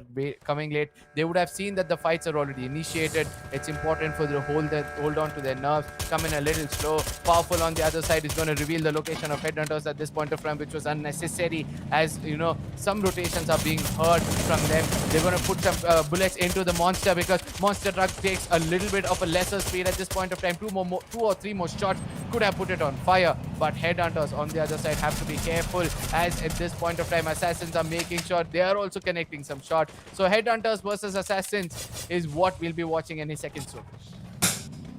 Yes, Yep. for now it's going to be a Headhunters over here. Let's see how things will turn out for them, as we can see that assassins have already started to strategize against them. Grenades are not falling in the right spot. Headhunters have an option to run away, and it looks like Hershey getting tagged at this point of time. 2 more bullets and Hershey will be blasted, and I do believe that it's an opportunity for them. Raja tries, oh my god, Raja gets taken on because of the vehicle explosion, as well as the AC-80 shot which has been dealt against him. 2 players of Headhunters already got taken down. If you are not a good driver, do not touch a vehicle, and that could be an issue for them. Yep, that could definitely be one of the dangers, that there's a good chance of you getting knocked out in the open if you've chosen to take that car out on a ride. Well, that's what exactly we've noticed. Helping Gamers, on the other hand, they've been pretty low. They're playing a low profile game right now with only 1 kill in the hands. None of the players are still taken out. It's a good thing for them. Headhunters, on the other hand, are in a huge trouble. They've lost 2 of the players. They just have the rest 2. 2 of them are getting attacked right now. Asim is down to very low HP, and so is Urshan. It's going to be Desi Gamers who are going to be pushing into that compound with absolutely no fear. Helping Gamers get spotted out. It's just Arsh and his teammate Asim all by themselves in the upper floor, and I don't think they're going to be surviving for a long time, because they've got 5 shots firing through the outside, and there are 3 players who've already pushed inside. Arsh gets knocked out, and the grenade will be doing a lot of damage, leaving Asim the only player right now from Headhunters to stay active, and I guess he will be picking up his teammate back, while we have an uninvited guest to the party, that is Chemin Esports, trying to make their way inside the fight between Desi Gamers and Headhunters. But at the same time, I do believe that Headhunters have got a blessing in disguise, as a third party has come in over here. Look at the opening which this person is holding, but it's going to be hard for him to see any team coming in from that corner. He sees sees one on the other side. Insane is going to be the person who will be, who will be the person who will be tagging people below that blue wall. But that opening is more than enough for a grenade to actually come in. Ronigi on the other side with that AC-80 shows how to deal with that crosshair at that corner. DESI gamers are trying to push in. Look at what Harsh is doing. He's holding that grenade launcher in his hand because he knows that once the grenade launcher is all open up, it's going to be easier for them to put in that grenade launcher. On the other side is going to be a push coming in from them. Look at that person run away. Headhunters will be running away at this point of time. Hush is just wasted his resources, which was a very good one for them. Assassin will be putting down power of HH. A little far away is going to be one other player who will be trying to run away. Java Boy gets taken down by Ginotra, but this love story between HG and TG TR is still not stopping. Yep. Well, it's the only team, only player left from Avata will be going out. That is Lynx getting knocked out by the play zone and confirmed as well. We've got UG trying to make their way inside the circle from the edges, and there comes UAV revealing away the positions of DESI Gamers and Chemin Esports. Although DESI Gamers pretty much have a really good idea that Chemin Esports are just very near to them, that if the fight begins, then it's going to be, it's going to be a show. Definitely a good show, I would say. Yeah, but at the same time, we're able to see that it's going to be DESI Gamers versus another team which has taken place over here, and DESI Gamers looks to be dominating that fight as well. Godel Ginotra on the other side. He's not using a sniper. That's a point of concern for me. But Ronik is still not stopping with that AC-80. Is really good. Radhe Thakur on the other side is going to be cooking some grenades, and we all know when Radhe Thakur connects those grenades, he's going to be so quick in spamming it. It's going to be much more easier for them. Assassin on the other side is making Godel pay at this point of time. Bye-bye. Two players have already down. It's going to be between CM and Ginotra to make sure that they get it. Dracula is going to come a bit more closer, and it's going to be Dracula clutching it out for the side of AZ. And I do believe that, Assassins will be on the upper hand because they've got decent amount of loot. Radhe Thakur on the other side puts a grenade into his own face, and that could be the beginning of the end for the side of Chemin Esports in case somebody takes advantage of it. Well, Chemin Esports was on your pickup, and they definitely did not expect that UG Empire will be going all hail against them. Although none of the players have been knocked out so far, they'll be moving outside the compounds to move along with the zone. But HG, that's helping game, Maldi on the other hand, is turning the tables upside down, putting out the grenades, and the mine will also be working in the hands of Anand, as helping gamers will come as Niki as a ninja takes on one player. That's the last player currently standing in for HH. That is Hyderabad. Hyderabad not sure how long they're going to survive as they get eliminated at 6th position. And Maldi taking a huge amount in the fight. A triple kill for him. And surprisingly, Chemin Esports is still surviving. Rahul putting out another grenade. He has a bigger fish to fry. 2 knocks down and 2 confirmations down. That leaves only one player of Chemin Esports, and I guess, who is definitely fighting for his love. And he will also be getting knocked out, as Assassin's Army will be getting eliminated in the 5th position, leaving the top 4 teams out in the open. UG getting haunted by a lot of teams right now. Yeah, but at the same time, UG have an opportunity over here to take down the player. Yes, they do it. DESI Gamers, Black Tiger out, and it's important for DESI Gamers to come and counter-attack this because Shanti will be the last man standing. Probably a revival will be a better option for him, or else things going to be hard for him. HG on the other side, helping gamers need to help the side of DESI Gamers to heal themselves, or else things are going to be happy. But UG Empire on the other side, they have control of everything at this point of time. They have the cross set. Shanti will be the last man standing. I would love to see a sniper with Shanti's hand rather than shotgun, but all these things set and done. Let's see how things will continue from here on as Java Boy in the crosshairs of Salim with the Max 7 for a long range. It's not going to be the right kind of gun to use, but everybody will be coming in close to one another. With any second the zone is going to shrink, and we can see that UG having man advantage in the crosshairs of Zalim at this point of time. He has a lot of job to do. He wants to make sure that he connects some shot jumping around here and there. Shanti can take advantage of all these things. He sees Java Boy trying to run in, tags him perfectly at this point of time. Shanti has to make inside the circle. He sees, it's going to be one more player of, helping gamers to put the grenade right to the center, takes down 2 or 1 at least. DESI Gamer Shanti, the one man standing, makes sure that he converts that into a booyah. What a gameplay coming in from the side of Shanti. 5 kills for him, being the MVP for the team. At the same time, patience was the key for him. He watched everything happen in front of him. He came in at the right spot to the center of the circle, make sure he connects that Max 7 into the enemy's face, and took advantage of everything. Helping Gamers grenade was the one which restricted the team, but still Desi Gamers, what a gameplay. One man is more than enough if you're situated at the right spot in the right time. Yes.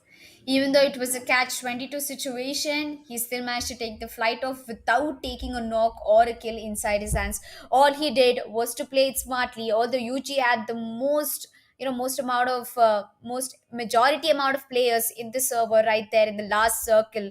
Three of UG's players, two we've got from Maldas. That was insane game coming in from Shanti. He finally made it to the booyah for his team, and the amount of kills we're also looking pretty good on his team. So I guess Shanti GG well played. A total of 5 kills going to the hands of Desi Gamers in the first map. We've seen Godlike taking the conquer away, but Desi Gamers were still on top of the table due to the kill points. But right now, Desi Gamers, they also have the kill points along with the booyah in their hands, which has been bought by Shanti, the lifesaver for today's purgatory game. And I guess that definitely worked into their favor. Arca, one best thing which I looked out for is the fight that HG gave. 8 kills in the hands, and Maldas, with only one grenade, he managed to cook up more than 2 knocks and confirmations. Yep, completely agreed. But at the same time, let's not forget what a gameplay it has been for the side of Desi Gamers. Everything was falling apart from them. I somewhere thought that Shanti could be the person with the sniper rather than short range gun. But still, a Mm-hmm. sniper will actually know where to place himself, and I couldn't. It's just that that time it didn't strike my mind, but this time when it Yeah. strikes in my mind, I do understand that that was a very good gameplay coming in from their side. At the same Oh, I'm so sorry. But at the same time, let's not forget how things are going to turn out for them from here on. It's going to be a little bit hard for Desi Gamers to bounce back because everybody will be concentrating their firepower on him. They'll be trying to make sure that they restrict the side of Desi Gamers. And that's going to be a point of concern for them. But again, there's a twist in the story. Despite of Desi Gamers getting the booyah, again, it's got to be helping gamers on top of the leaderboard with 11 kill points and 9 rank points with a total of 20 points in their hands. As we were speaking about earlier, how important kill points, how important role they play in your game, that is definitely proved the second time. Desi Gamers in the overall scorecard, they might have a better position, but currently in the map of Purgatory, Helping Gamer is holding the lead. We've got Assassin's Army at the third position. UG Empire being pretty consistent enough. Even in the first game, they were in the fourth position. Even the second game, we've got Chemin Esports at fifth position. And Hyderabad Hydras, they definitely had a good fall back and a bounce back into the game from the first map to the second, all the way from eighth position to sixth. They've been doing a good role as well. And speaking about the bottom six of the leaderboard, I definitely want to talk about big teams like TG Tycoons and Hyderabad Headhunters, especially. TG Tycoons, they made their way towards the seventh position. Godlike, who secured Booyah in the first game, have been pushed down to eighth position with a total of 4 points, with zero kill points in their hands. Headhunters at ninth position, just 3 points, zero kill points again. Team Avatar at 10th, Blind Esports on 11th, and Orangutan Elite at the 12th position with zero kill points and zero rank points. Yeah, Orangutan Esports have to make sure that they bounce back really hard in the next game. This team is not like it's a weak team when it comes to this game, right? Because they have a very good lineup, a good number of snipers, and next map is going to be the map of Kalahari where most of their snipers can come into use. At the same time, let's not forget the Grenadiers also whom they're carrying at this point of time. And it's going to be much more easier for them to use those in the map of Kalahari because of the high ground advantage as well as the small map coming into play. But let's see how well can actually Orangutan Esports come up to do and fight in the next game itself. But yeah, the favorite team for you in the previous map specifically would be who, Elika? The reason why I'm asking is there were many fights which took place. Many teams turned out to be, that they were capable of doing securing the booyah for themselves because of their rotations as well. But it looks like there was just one team who Yeah. secured it. The better team actually secured it. But I'm just asking you, according to you, who was your favorite team in the previous game?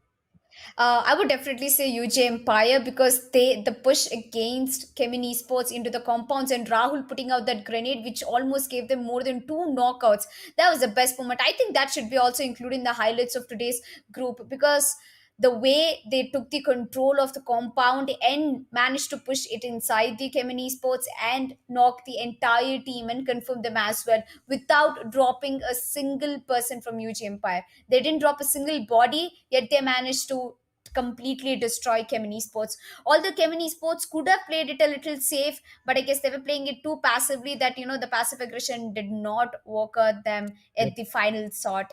But yeah, that fight from Rahul, that grenade from Rahul was definitely a lot impressive. And we've also seen landmine coming in from Anand, which definitely played out in their favor as well. That is from HG. And one more, the Maldives, the one player from HG, when he put down that one grenade and he got a confirmation and he ended up getting triple kill all by himself, a huge, huge amount of kills from helping gamers. Like out of 11, I think he got more than 4. Yep. And all these analysis said and done, ladies and gentlemen, you have a small window to go share it among your friends so that they can also come in over here and get a bit more action of what's happening over here. Let me just tell you, I already told you in the beginning itself, it's not just the bulls locking horns at this point of time. It's like the whole jungle has come closer with one another. We can see that every time there's a third party coming in, it's either a boon or a bane for most of those teams, because one team tends to run away. There was a point when Desi gamers were trying to decimate headhunters, and suddenly they tend to run away from there, survive for a brief period of time, which gave them a little bit of an opening. At the same time, when there's another third party happening where Orangutan Esports got ruthlessly taken down without any stop by two teams. So all these things are happening over here. So it's important for everybody to make sure that you call in your friends so that they can enjoy the game of Free Fire, which is happening over here, ladies and Yep. gentlemen. The next team to secure the booyah can actually turn the tables, because if the same team of either of the same team which secured the booyah in the previous game, if they tend to get another one, then they're going to cement themselves in a better position throughout the day. But still, if it's a new team which is going to secure the booyah, that gives a fighting chance for every team in this group to actually go in and place themselves in the top 4. The best of 6 still being fought out, best of 12 still being fought out. Let's see who's going to take the upper hand. Well, I'm keenly looking forward to it, and it's going to be the map of Kalahari upcoming. That's one of my favorite maps to be speaking about, especially the area of refinery, which is a very sweet spot for all the snipers. So if there are, I'm Yep. pretty sure there are a lot of snipers coming in Indian region. Pahadi being one of the furious and atrocious player, I think it's going to have a lot of fun if their team takes a drop over towards refinery. And Kemini Sports, I Yeah. think Radhe Thakur always loved taking the drop in towards refinery, so I think a lot of crash landing will be happening over there. But coming back, I have a strong feeling that TG Tycoons and Hyderabad Hydras, they have a very good chance of taking a drop at confinement in Santa Catarina. Again, the rotations are going to be pretty risky, but since we already finished total gaming in the first group, I don't know who's going to be the kings of Kalari or who's going to be the kings of Santa Catarina, especially. Because so far, Yeah. how many times I've seen total gaming played a lot of tournaments, yet they take only that one drop, that one stubborn drop onto Santa Catarina, and no other team dares to take them away.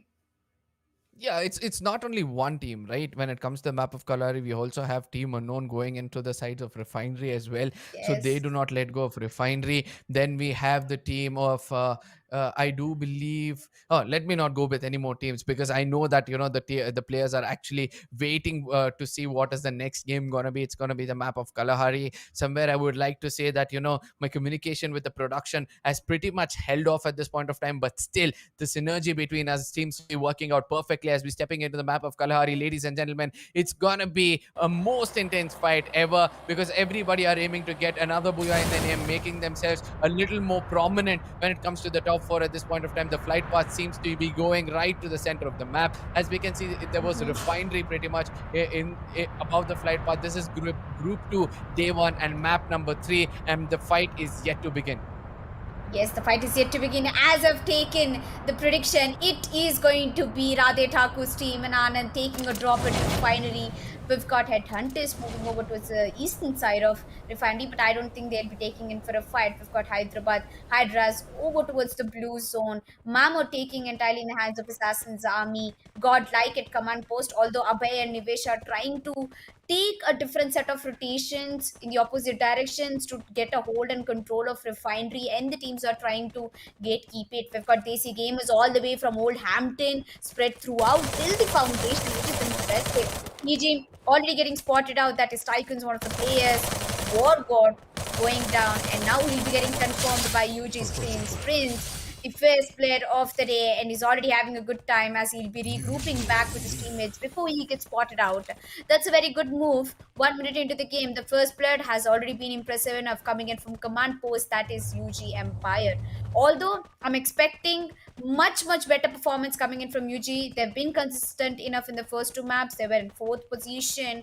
They have good number of kills. It's not like they have an unbalanced scorecard or an unbalanced gameplay coming in, but they can do much better. They can move out aggressively and push down the rest of the teams into the bottom of the table.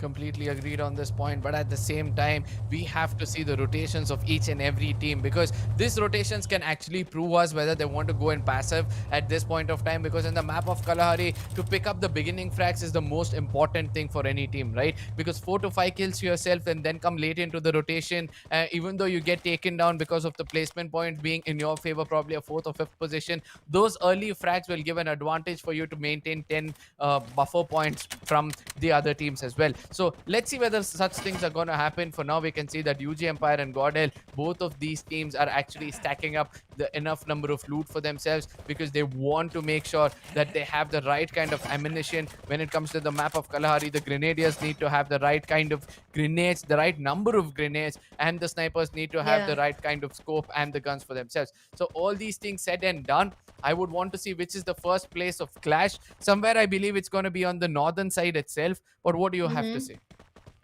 I mean, I we can say the north side, but mostly I'm expecting it to be refinery because there's headhunters versus Kemin Esports, and headhunters are looking to settle the accounts with Kemin Esports. Kemin Esports being a very aggressive team that they've taken a dropout towards refinery, which was meant to be in hands of headhunters. So I think the rivalry will be sweet enough for us to watch an initial fight coming in between both of them. And Assassin's Army, this is a very calm team. They believe in, slow and steady wins the race type of objective over here. They took a drop over at Mammoth. They're having the sweet loot and they're taking their sweet amount of time to get the loot and regroup into the circle back. Team Avatar, so far, their positioning has been really bad. They've always got eliminated in the bottom five. If they want to make it to the top five, they need to put their A game right now. We've only got 4 more maps for the rest of the day. And if they make a mistake right now, the entire first half of the day is going not to be into their favor. Godlike, on the other hand, with already one Booyah in their hands, I think they need to pretty much concentrate on the kills. They need to be the early bird, not give the early bird, to be honest. Well, here we have Hyderabad High Trust. We only got 3 players. On the other hand, God L getting spotted out. Nivesh, Kinotra out in the open. Kunal is going to be confirming Nivesh, leaving 3 of the players. That is Abai, who's also been spotted out. Godlike, Nivesh has been knocked out and confirmed. Yep. Abai, CM, and Kinotra will be falling back immediately after the fight coming in from Headhunters and Asim. Asim is definitely ready to take the lead over right now. On the other hand, we've got Yep. Godlike, CM who already gets spotted out. And now the fight is just going to be as interesting as it's happening on the southern side of Refinery with HH on top of the table and on top of the terrain, who have a view of a bird eye.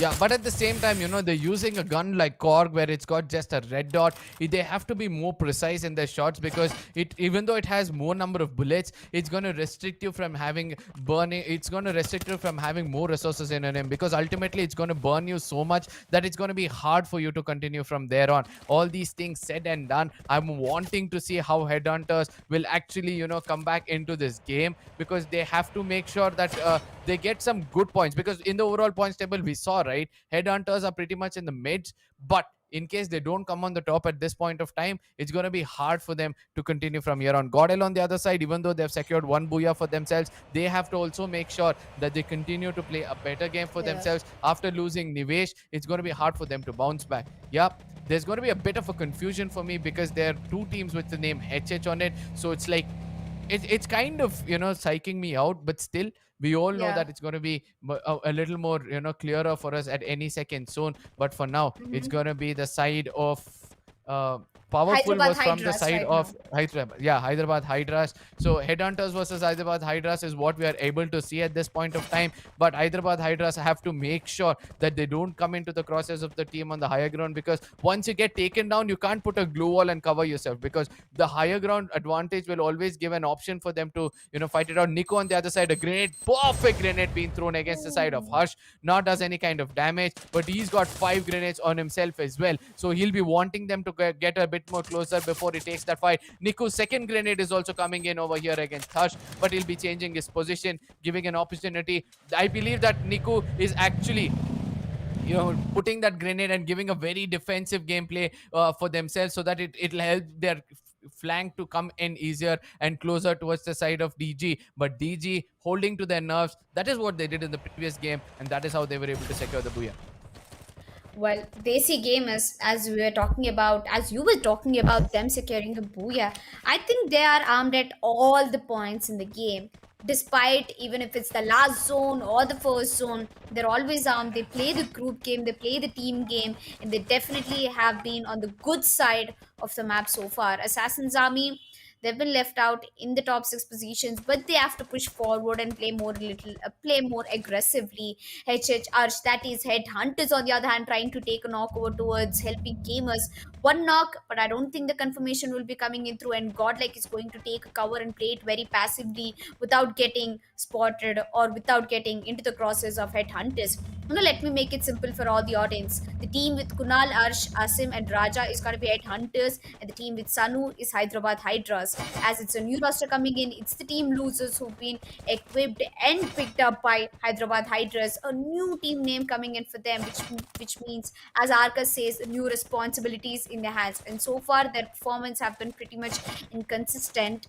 It's still the first two maps. We've got the third map in the action. And ladies and gentlemen, if you have missed the first two maps of the day, don't worry. We've get all the highlights, all the updates on the regional qualifiers updated on our Instagram. That is @India Today Gaming. You can check the link in the description.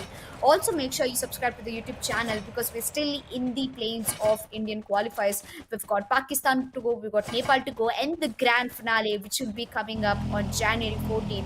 So you definitely don't want to miss that, and we upload the highlights every day.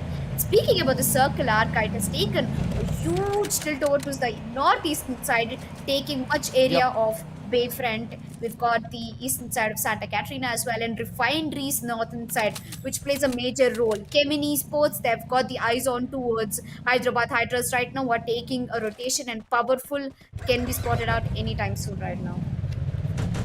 Yep, completely agreed on this point. But at the same time, we can see that it's a squad of assassins who have to use that launch pad and get right to the center of the Bayfront area, probably towards the side of command post at this point of time. But they have to make sure that they do not get in close proximity with any of those teams, and they're landing outside the circle, which was unnecessary for them. In case they had landed pretty much closer to the circle, then things could have been easier. But their rotation is going to be a little more bad, because the zone has already started to shrink in, and from here on, it's going to be hard for them to fight an enemy as well as the zone as they make it inside the circle. Only if there is going to be somebody gatekeeping them in the corner they're trying to push in the vending machines. Few upgradation of bags and guns are being visible over here. It's going to be the side of Orangutan Esports will be playing it late into the circle. A very good thought for them as well. We can see that everybody are coming in late. Everybody have realized that it's enough a number of stupid gameplay we have done so far. Let's get some sense into ourselves on the other side. The lurkers are being attacked continuously. It's going to be Headhunters who are watching out as much as possible, as McLarens are being used at this point of time. I love the way the pre-fire came in from that position itself. He knew that the vehicle has to pass in front of him that way, and that is how they're able to put one vehicle on fire and restrict the side of Team HG at this point of time. Harsh does do the damage before he goes down, and it gives them an opportunity at this point of time for a teammate to come and revive him. Yep. Well, Maldi is back in the action, although Arpit has been knocked out, and he'll be getting confirmed by Hyderabad Hydras in no time, as Avneet will also be taking a huge leap on towards Assassin's Army. He'll be taking one confirmation. Unfortunately, one of the players have been dropped. TG TYCOONS are in the action right now, going against Dapper. Dapper gets spotted out, but Lick will be regrouping back to get the last player, I guess. TG Licky on his way. That is Assassin's Army getting eliminated on the 12th position. First team to go out is going to be Assassin's Army after 10 minutes going into the game. That is third zone. As I was telling you about since the very early of the map one, that this group has a meta of not starting the initial fights, playing it very passively, and playing it for the placement points. To look sharp, you need to be sharp, and I guess most of the teams are working on it. Helping gamers are trying to create a rivalry over towards the opponents, but I guess it's definitely not going to work because Ronnie Gigi and Maldi are the last two players once again left all by themselves in helping gamers. Even in the previous map, we've seen Maldi and Ronnie Gigi to be the last two players in the last zone who almost got the Booyah in the hands, but they definitely took away the opportunity to destroy the entire UG Empire. We've got one of the players from Hyderabad Hydras, that is Durgesh, getting spotted out. DC Game is going all air aggressive on him. He'll be getting spotted out in the open. Brian Kumban, on the other hand, takes down Durgesh, knocks him out, and a confirmation might be coming in soon. But TYCOONS, Avnit is in a huge trouble as Avatar comes into the play, and Hyderabad Hydras are being gate kept by Desi Gamers right now. That is Sanu getting spotted out, getting knocked out. Durgesh has to come out in order to revive his teammate, but it's too late till he comes in. As Durgesh is gonna heal him back up with Powerful, both of them are stuck at that position. Bayfriend consisting of more than 5 teams in the hands, and Chemin Esports Radhe Thakur has started to roll. He gets 1 kill, 1 confirmation, continued by Tiger coming into the play, but Anand this time gets knocked out by Chemin Esports, and I think it has to be the downhill for Chemin Esports. The confirmation might be coming in any time soon as Swastik also goes down. 2 players getting knocked out from Chemin Esports. Kunal has been knocked down. That is Hyderabad, that is Headhunters coming into the play. DG, Chemin Esports last 2 players. We've got Anand, we've got Beam, and we've got Swastik stuck over towards that side of the compound. Well, I'm not sure how long they're going to survive, but if there's one team who has a prime position, that's going to be Desi Gamers. They're in the middle of the circle. They've got all the advantages, as Hyderabad Hydras will be getting out at the 11th position, leaving Headhunters and the rest of the teams into the circle. The only team which is not inside the circle is godlike esports right now. Ginotra although is trying his level best. Chemin Esports trying to be very aggressive on towards Desi Gamers. I don't know how far it will be working for them, but Desi Gamers Harsh is already pushing out against Chemin Esports. Anand is trying to take shots. Desi Gamers Shanti connects 2, putting down 2 of the players of Chemin Esports on their feet. But will they get confirmed? Yes, seems like they'll be getting confirmed as Radhe Thakur also goes down, gets confirmed. We've got Anand, we've got Swastik, we're trying to take over the rotation, but Anand gets spotted out. Harsh is definitely going to confirm him within no time. Beam goes down. Chemin Esports goes out at the 10th position. It's a terrorized alliance coming in from Desi Gamers with a total of 1 kill. But Licky on the other hand coming in from Avatar with a double kill, double knock, double confirmation. That is Licky with a double grenade kill and a triple kill right now in the hands. Desi Gamer Search is not going to stop anytime soon, and I think it's going to be a quad kill. It's a 5th kill for Licky all by himself. This man is trying to prove that TYCOONS can be much better. Godlike, they're still not inside the circle. They're in the edge of the zone with 3 players in the hands. Nivish already getting knocked out way too early. Desi Gamers have shifted their animation on towards UG Empire as Team Avatar's last player Licky gets spotted out. Oh no, it's actually Team Avatar's last player who gets spotted out, and Licky from TYCOONS will be confirming him, as Godlike are still trying to look away to make their way inside the circle, which is not definitely working in his case. And DG TYCOONS last player Licky gets the 7th kill. 7 individual kills all by himself. Desi Gamers with total, they only have 5 kills. Triple coming in from Harsh. BLK Tiger still trying to make his way. He gets 1 confirmation but is knocked out right now. They're trying to raise him back, but unfortunately he'll be getting confirmed. Rahul goes down. Jabai goes down from UG Empire, leaving Kasana all by himself. He's trying to get a knock through shotgun. He's going to be confirming him as well. But Desi Gamers, on the other hand, they'll be pushing onto his face. Shanti with the triple kill will not let Kasana get away. It's Killer and Pahadi from DG right now, helping Gamers. Right now, they'll be arriving at the prime spot where all the fight is happening. It's 6 zone, 10 seconds until the next zone starts to close in. 5 teams, 7 players. Insane is definitely going insane. Puts Killer back into the sleep. The last nail in the coffin, leaving Shanti and Insane all by themselves. A triple kill, a quad kill coming to the hands of Insane. LP Gamers getting eliminated out in the 4th position. UG out at 3rd. It's TG versus Godlike. Godlike once again making it to the top second position. It's a 2v2 situation. Godlike same is pushing against up high, and I guess instead will be getting knocked out. Both the confirmations will be coming in through as Godlike Esports will be walking away with that booyah with a double kill in the hands. A nice try coming in from JC Gamers, I would say. Up by making the most of it, initiating that fight was one of the best parts. Godlike, the second booyah of the day in the first rotation of maps. In the first map, Bermuda, they walked over with a clean booyah with only one kill in the hands, with Nivish coming into clutch for his team. And in the second booyah of the day, that is map of Kalahari, where it's going to be Abhay and his teammate being the rescuers for day. Right now, Godlike is on top of the charts in terms of placement points. I can say that.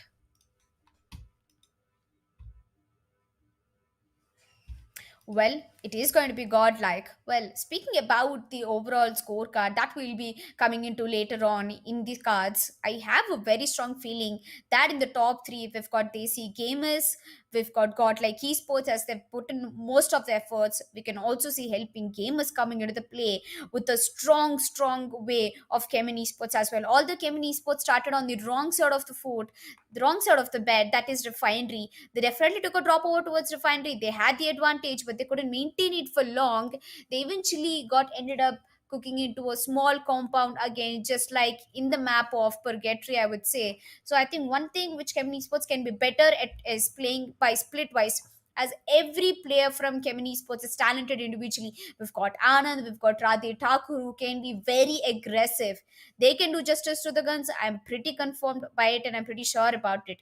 If they can move a little forward and take that fear away, they can be much better than what they are right now. And UG Empire going out all aggressive on the opponent teams. I'm really loving the way how UG Empire is carrying themselves all the way from first map, pretty consistent enough. But this map scorecard is going to explain a lot of things. Helping gamers, they've been very consistent enough. Assassin's Army, they got eliminated way too early into the game. And Hyderabad Hydras, the only mistake that Hyderabad Hydras is doing right now is moving as a group together in out in open areas. I mean, they definitely should have cover. They should have a split gameplay coming in, because if you all get spotted out and once the circle starts to close inside, you'll have to move together into the circle, which means the teams are gatekeeping on the edges of the circle and the corner of the compounds. It'll be easy for them to spot you out and take you down. As we are going into the map wise scorecard, it is once again going to be Desi Gamers yet in the top, despite of Godlike getting the booyah. It's the second time that Desi Gamers has dominated Godlike's booyah. A total of 11 kills. I'm pretty sure most of it was made by Insane. Desi Gamers were so close to be getting that booyah, but Godlike walked at the end and rained on the parade of Desi Gamers. Desi Gamers with a total of 9 rank points, 11 kill points, with 20 total points. Godlike with 12 rank points, 3 kill points, and a total of 15. A 5 point score different coming in from Desi Gamers and Godlike. We've got TYCOONS all the way pushing up from 12th position to 3rd position. Good game coming in from them.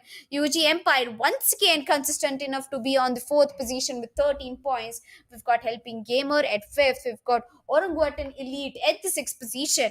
Okay, to my surprise, Oranguttan Elite, who had 0 points in the hands, they made the impossible possible by getting 10 points in a game and moving to the 6th position in the map for scorecard. And speaking about the bottom 6, I'm definitely disappointed by Kemin Esports. Ninth position. Headhunt is on the 8th position. Blind Esports on 7th. Team Avatar on 10th. Hyderabad Hydras once again getting eliminated on the 11th position. And Assassin's Army at 12th. Assassin's Army, not a gameplay I expected them to showcase. But again, it's fine. They did put up their efforts. It's the first half of the day yet. We've got one more half upcoming after the short break. But before the short break, I would like to discuss the overall scorecard, which I'm keenly looking forward for.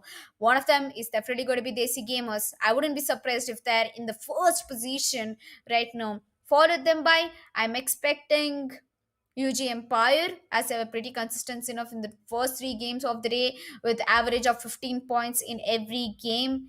And the next, I would like to say it can be Helping Gamers, as they had most of the kill points in their hands. Most of it. I think the major part was carried out in the hands, as the overall scorecard just as I said, it's going to be Desi Gamers in the first position with a total of 56 points. We've got Helping Gamer on the second position. We've got UG Empire on the third. And Godlike with 2 booyahs in 3 games at fourth position. Assassin's Army at fifth. Orangutan Elite in the sixth position. Now, this is the kind of performance I wanted from Assassin's Army and Orangutan Elite, and they definitely are making it happen. But Godlike has to have a very strong lookout as Assassin's Army pretty close nearby him. And UG Empire has a really good opportunity to push Helping Gamers to the third position and acquire a better position, because the difference between Helping Gamer and UG Empire is just 2 points difference. And I think things will be pretty interesting once Helping Gamer starts to take the entire map over from Desi Gamers. Desi Gamers currently at 56 points. Now they'll be looking forward to maintain the consistency in the next half of the day. They've already hit half a century in the first half of the day. I think it's going to be a piece of cake for them to hit 100 total points by the end of today. That is 3 more maps to go, another set of rotation of maps. We've got Bermuda, Pagetri, Kalari upcoming again. But an impressive performance coming in from Desi Gamers. It's the second time that they've dominated Godlike after getting the Booyah. Godlike in the first map, in the map of Bermuda, they've got the Booyah, but Desi Gamers had the highest kills, 11 kills. In the second map, we saw Desi Gamers itself getting the Booyah. But again, there's a twist. As it was Helping Gamer who took away the lead in the third map, we saw Godlike getting the Booyah, but Desi Gamers, they steal the thunder away. And in the bottom six, we've got TG Tycoons, Chemin Esports, Headhunters. TG Tycoons and Chemin Esports are standing really close in terms of the point differentiation, 19 to 18, which means just 1 point differentiation between both of the teams. We've got Headhunters over towards the ninth position. 10th position, we've got Hyderabad Hydras, to my surprise. That is Team Losers, who've been newly acquired by Hyderabad Hydras. Blind Esports on the 11th position is something which I definitely did not expect from Blind Esports. Speaking about their aggression throughout the qualifiers, it was much better. But maybe it's just not their day. Maybe this first half of the day is not working well for them. Maybe the next half of the day will be the best in their lives. That we have to look out for and wait. And we've got Team Avatar at the bottom of the table with 5 points, 4 rank points, and only 1 kill point in total of 3 maps. I mean, this is Absolutely. This is a little difference of opinion coming in here from Blind Esports performances than we Elika. This is not exactly how we expected coming in from particularly Blind Esports during the qualification stages. They have utterly been so dominating, and today they are into the bottom half. Let alone bottom half, they are into bottom two. That is the last thing that we can expect coming in from team like Blind Esports.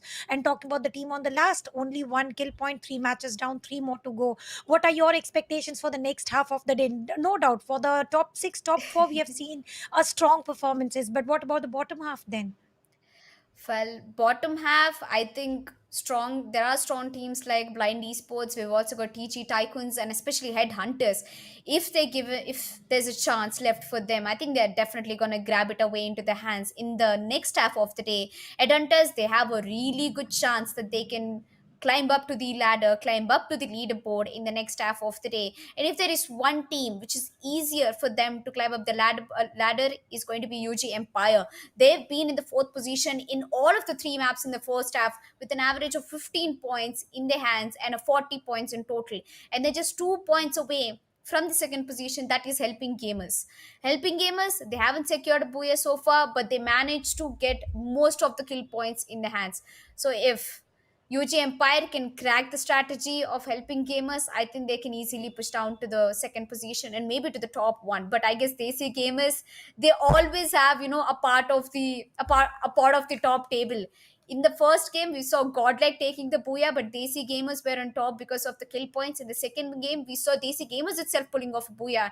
And again in third game, it was Godlike who pulled out a booyah, but Desi Gamers yet been top of the table. So Desi Gamers are the spotlight right now. They're never gonna let that spotlight walk away from them.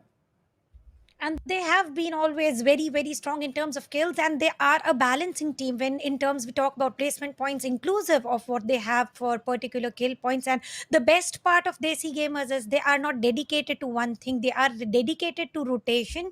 During entering the circle, they pick up the battles and they are able to win each and every battle that they pick. So yeah, I would definitely second your words here, and I am very sure of Desi gamers have dominated the first half and have got an entire potential to dominate the second half as well. Yep, I will definitely agree with you. So, I guess before we go down into the second half of the day, Tanya, I'm sure you're going to have a strong recap of the first three maps had today. And also, welcome back on the desk, Tanya. It's been a long time that I've seen you beside me, and it's truly a honor to cast beside you, Tanya. You're a really fun person to go along with, because one thing that I love to talk about, Tanya, is the predictions for the upcoming game. And we've already, I think, given away for the predictions of the second half of the day. But ladies and gentlemen, before we close out on the first half and go for a short break, I want to remind you guys to go us and follow us on our social media. That is at Great India Today Gaming, because we update all the regional qualifiers, planes, and the teams and the highlights of the day into our social medias. Not only that, please do subscribe to our YouTube channel, because you don't want to miss away the planes, the group stages of the regionals. We've got Pakistan, Nepal, and India fighting for the prize pool of 75 lakh rupees. That's around $100,000, Tanya. That's a huge prize pool to fight for. Absolutely, that is huge prize pool to fight for. We are in the mid of Indian segment, then it's going to be Pakistan, then it's going to be Nepal. It is a long journey to get this humongous prize pool, but for that we'll have to go for a short break. After that, we are going to get an entire different set of play, because first half is always for the learning and then is for reciprocating, retaliating. Let's see who is going to retaliate, let's see who's going to bounce up or who is going to dominate. For that, we'll have to go for a short break, so see you on the other side.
I hope and I wish that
Good afternoon, ladies and gentlemen. We are back after a short break in Water Magic from Elika to Edge, and we can clearly see the co-caster has switched up in a blink of a second, just like the next half is going to get. First half got over in a blink of a second with Desi Gamers performing best amongst all, and Blind Esports is definitely underperforming. So, Edge, What are your thoughts for Blind Esports today? And do you think Desi Gamers dominated in the first half?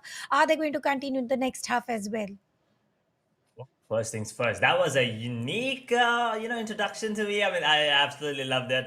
But yeah, I mean, talking about the maps that we have up here. I mean, 3 maps were already done. Daisy Gamers, they've been putting up some insane number of kills. But here's the thing: Daisy Gamers only have 1 booyah. Godlike, on the other hand, they had 2 booyahs, but only 4 kills. That is not something what you expect when you hear the name Godlike, right? They've been in the esports scene for a really long time, and we know how good they are in like multiple titles. So at the same time, watching them get only 4 kills, that is not something what I expected. So I mean, they did get the 2 booyahs, right? So they are only getting those final kills. They're trying to stay alive, sneaky beaky, like trying to get those 12 points. But at the same time, it'd be great if we see them get a bit more kills. But you're right, Blind Esports not the kind of day. They also have 4 kills, but yeah, not just not the kind of day that they wanted. On the other hand, helping Gamer, the team that actually made their way, into the playoffs, into the group stages in a really great fashion. The last time in the invitational qualifiers, they were at the bottom of the scoreboard, but then the last couple of matches, they made their way back to the top. So I'm really happy to see they have got themselves 20 kills. That's a really good point. They're in the second position right now, just I think 14 points behind Desi Gamers. But yeah, I mean, Desi Gamers, that's just the name we all know. And the way that they're playing, they are going to stick to that top position for a while here, Tanya. Yeah, they are using their experience as well. They have been played. They are new to the circuit and to the official tournaments, and they have dominated that. Now having an international expertise as well. Maybe not qualifying, not winning is a thing, but you always tend to learn if you don't win. So I think Desi Gamers have learned a lot out of it, because I definitely tend to see the rotations are on point. Alongside that, they are prioritizing vehicles for rotation, and firepower is unmatchable.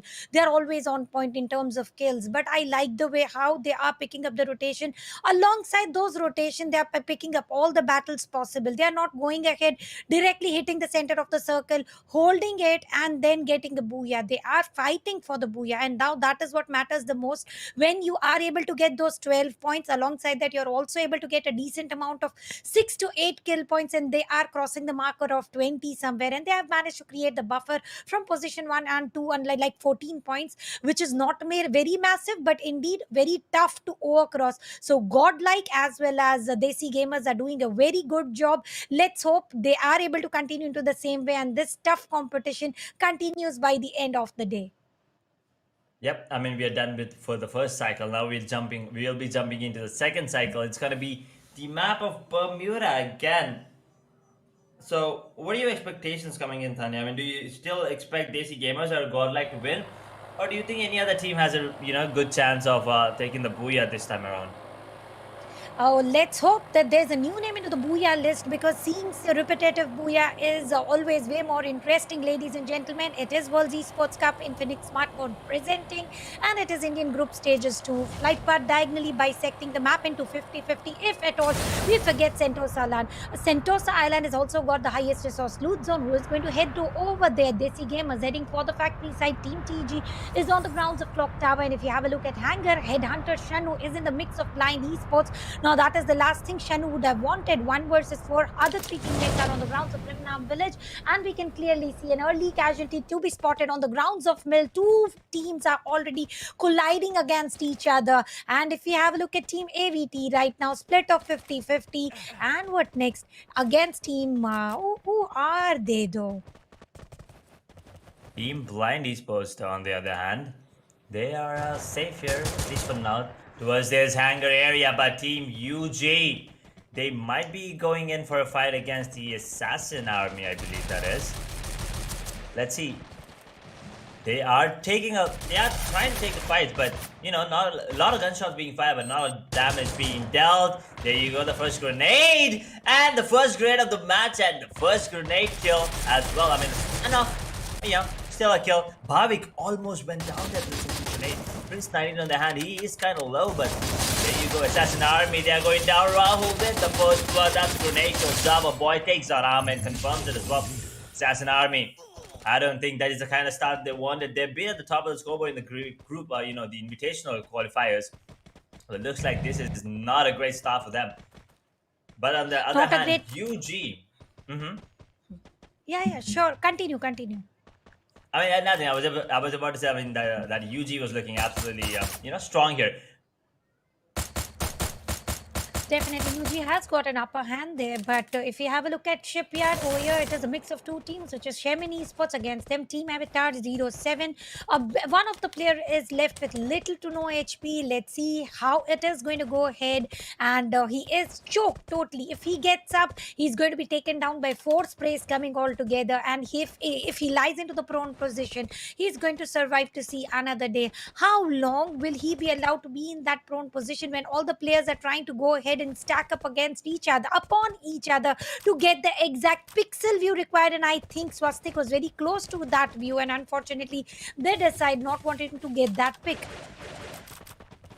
Yep, they decided, not to get that one.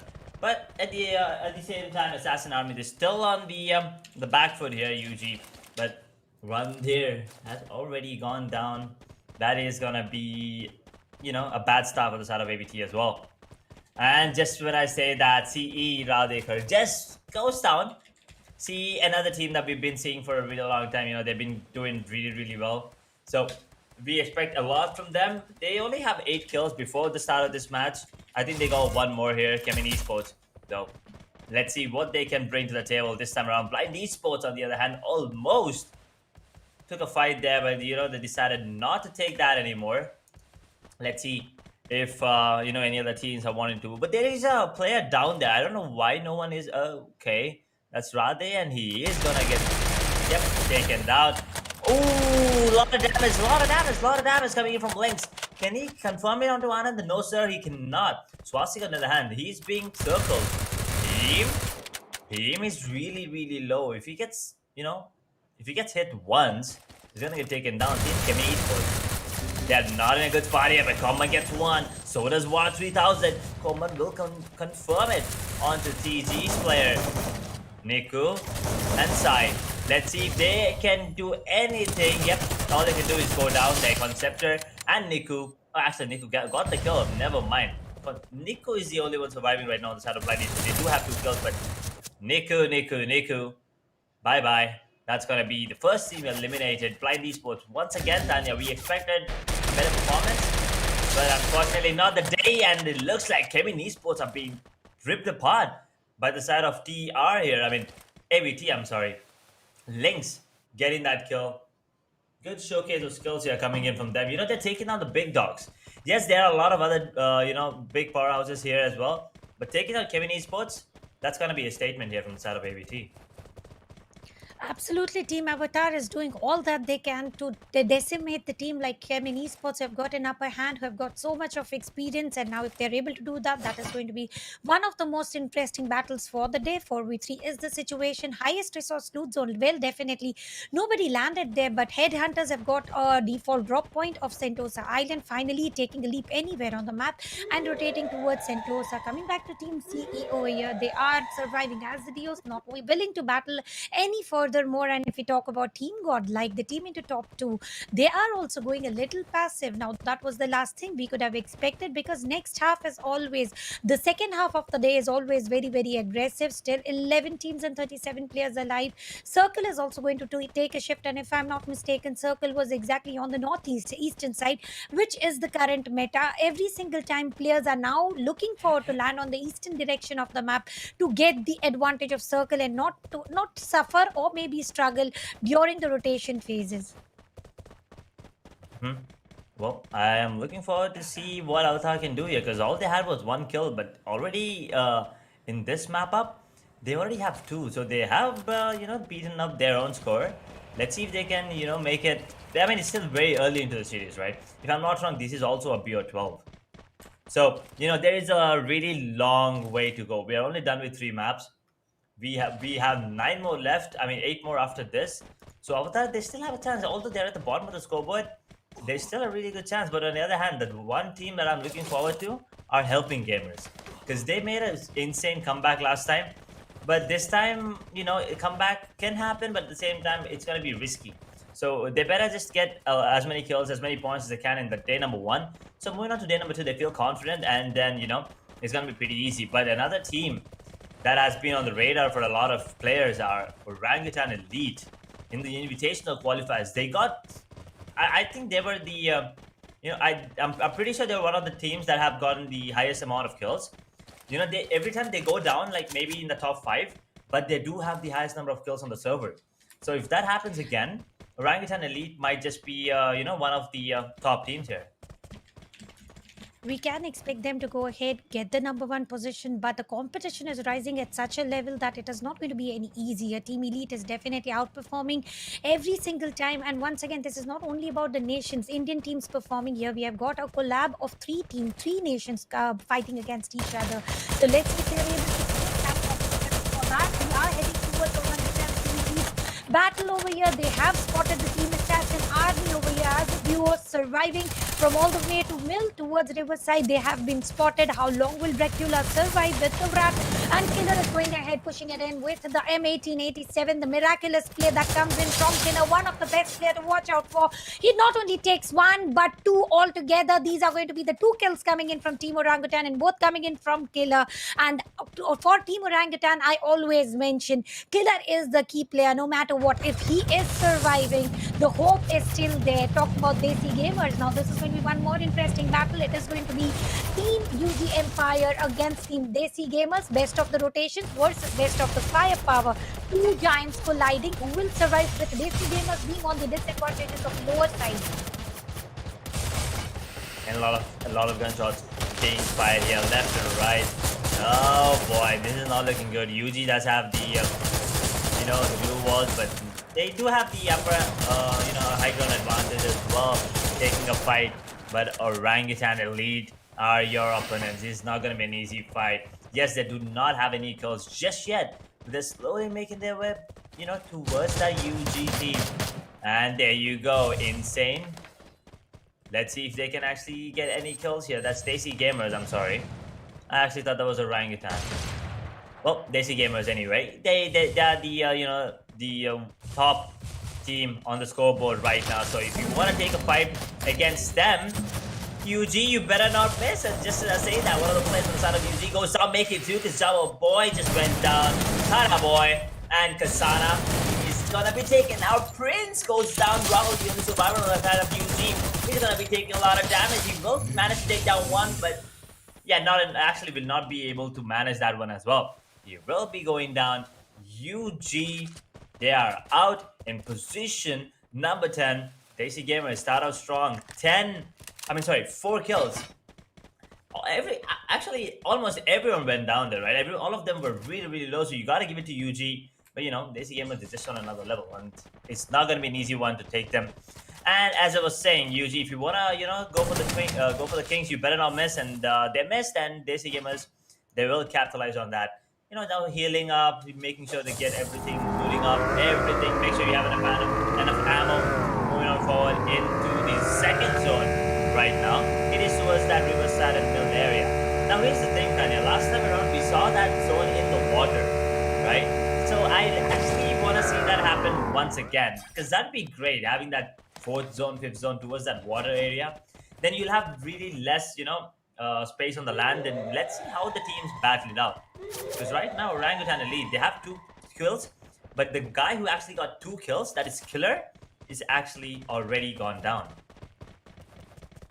Absolutely. The killer has gone down now. Without killer, how are they going to move ahead? The only fragger of the team has been decimated by the table toppers. Team Desi Gamers, 4 frags already, no less of player, automatically having an advantage of men to men. And with that advantage, let's see what is the Grenadier Shanti up to. He did attempt to cook a grenade, but they're not willing to take a fight. They are trying to get a perfect angle. Pahari with the cover of the glue wall is also cooking grenade. And let's see what are these summon airdrops for. Well, these summon airdrops were called by Team Orangutan, and advantage has been picked by Desi Gamers on the court.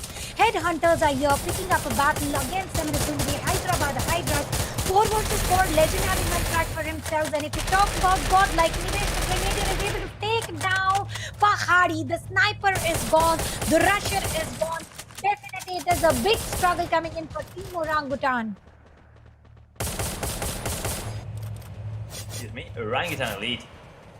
Well, Pahari was the best sniper there was on the server the other day around, and it was just beautiful to watch him. It was a treat to watch him. But here, Team Hyderabad Hydras versus... Oh, it's HH versus HH, you know, the Headhunters versus Hyderabad Hydras. Let's see which HH has the better aim, better gameplay. Looks like it's gonna be confusing, guys, for a while. It's gonna be a legend taken down. What's the guy from the side of Hyderabad Hydras? And let's see, they are shooting a lot of gunshots being fired, trying to take down glue walls, but there are a lot of glue walls inside of Headhunters. They're trying to they're trying to hunt heads, but they are unable to. Right now, Sanu goes down. Asim goes down to Iconic. Third party coming in, is it? Oh, Orangutan Elite. There you go, third party and Iconic. He's taking full advantage of that, and so are Hyderabad Hydras. Oh, Headhunters. This is not looking good. Raja and Ursa are the only ones alive right now. Iconic, OG Elite. There you go once again, as we're talking about the best kills. They always get the highest number of kills, and once again, they're the kill leaders. Will also take down Raja. The only player alive on the side of Headhunters is Harsh right now. He's really far away. But he's still, spotted. That glue wall is the only thing that's keeping him alive right now. He's trying to peek. He's trying to do something, putting up more glue walls, trying to get back with the glue wall. That's a smart move. But how far can you come with those glue walls? I mean, you're gonna run out of those in a minute or two. So Orangutan and lead once again, take advantage of that. ROD MVP.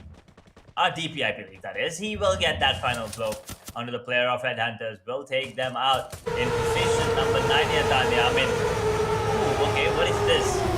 Zalim in a beautiful F1 car? That sounds amazing, by the way. Team Headhunters are over here decimated, and now if we talk about Team Desi Gamers, they've lost Shanti on the court, but 5 frags earned. They are into the positive trade. Insane with the woodpecker attacks. He's doing wonders. Helping gamers over here have joined in, and they are trying to create troubles for Team Desi Gamers. And now this is where exactly Team GODLIKE shall be able to adjust themselves those extra 14 points that they need. And Desi Gamers are being attacked by Zalim. What a Groza spray. That was a lot of damage delivered, but unfortunately or fortunately, the player was able to survive a little extra longer with the cover of the glue wall. GODLIKE are also taking an entry here. 1 frag already. They are under the influence of UAV light, and they're sharing the grounds with Desi Gamers here. Desi Gamers playing as a trio, and if you have a look at Team GODLIKE, they are squad strong. They have got a men-to-men advantage here, and also an advantage to gatekeep one of the teams. Let's see if they are able to successfully gatekeep Team Avatar here, who are also as a trio. Circle takes the shift, and now Circle nuggets all 3 teams who are standing here parallelly, and with that, the CM is trying to take one more player down.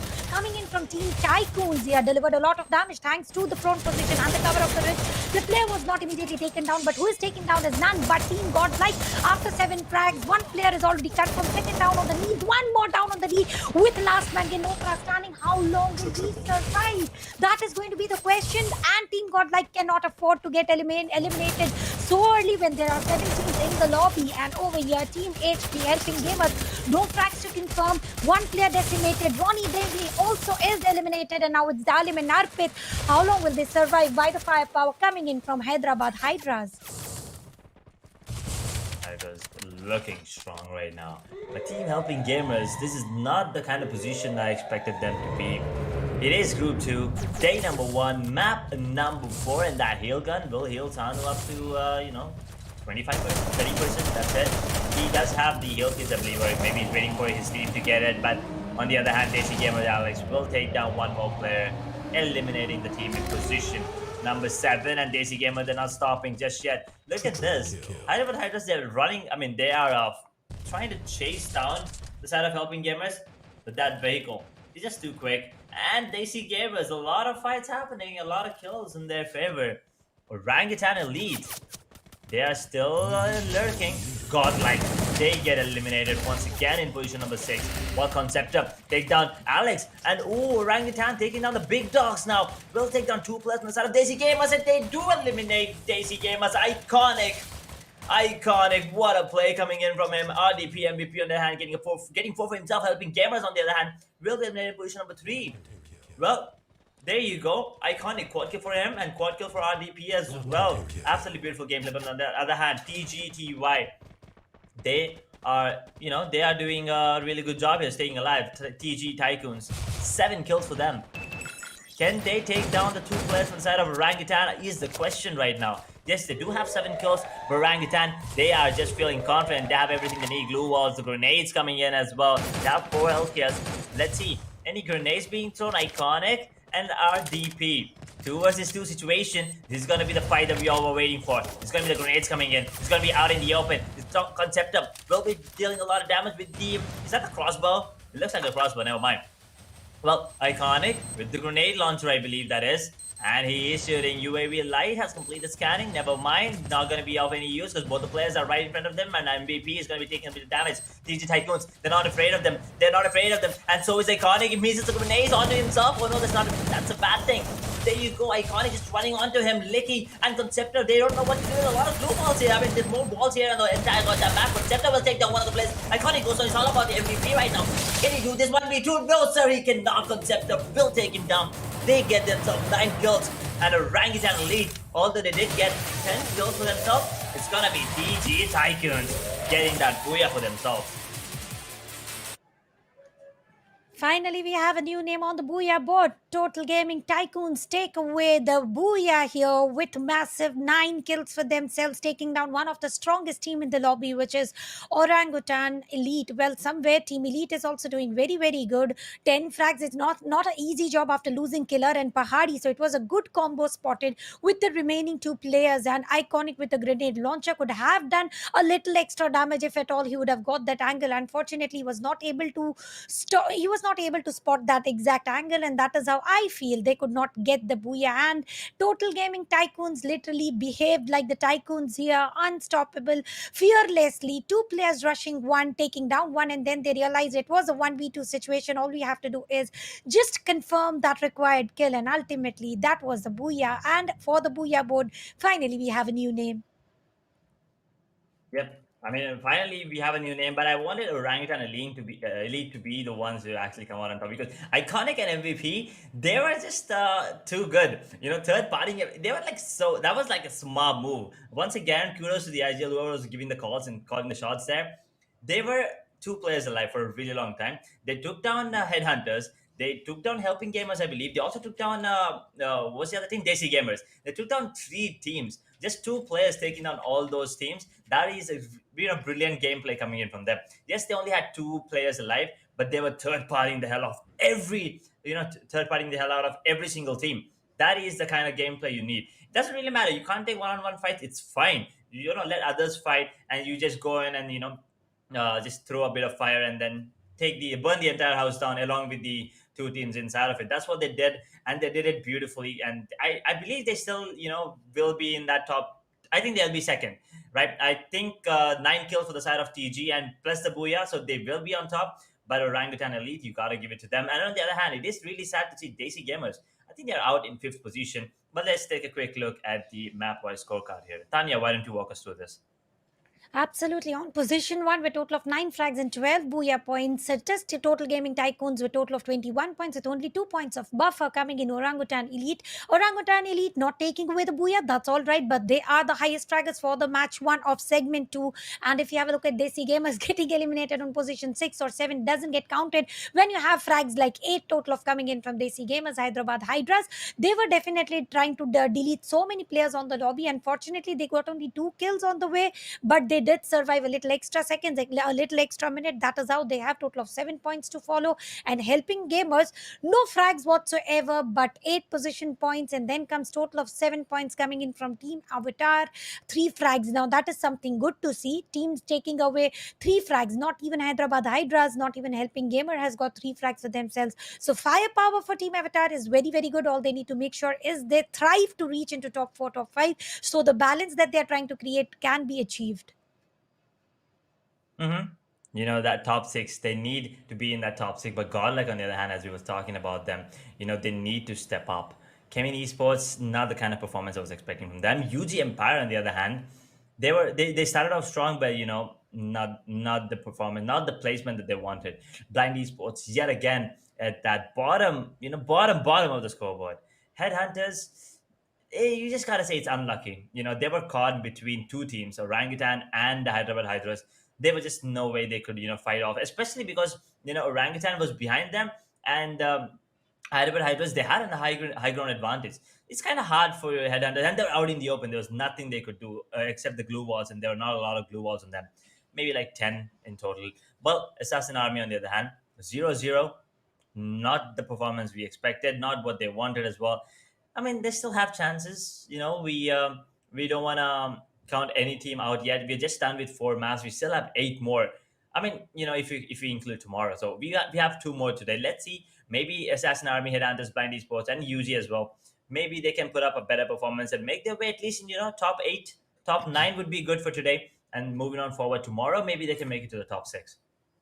Absolutely, there is a good room of chance where still have the opportunity where they can at least rise up until top 6 gradually by the end of the tomorrow's mid segment. But talking about tomorrow is going to come tomorrow. Let's come back to today, where Blind Esports once again underperforming even to the next segment of the day. Now they cannot afford to continue to play this way. They need to make sure they level up, because once the buffer goes towards the triple digit score, you cannot reach the target that you are desiring to. So this shall be the exact point. The last 2 matches for the day shall be the point where Blind Esports literally go unblinded. They are able to see what exactly they have got in front of them and pick up the strongest battle that they could, because we know Blind Esports is a team which has a lot of potential. But coming back to Team Godlike, they are also struggling to reach into position 2, but they are choking themselves into a position where either they will die to a zone or they will die to a team gatekeeping them. So Godlike is a team who needs to make sure they rotate a little bit earlier to get that required booyah.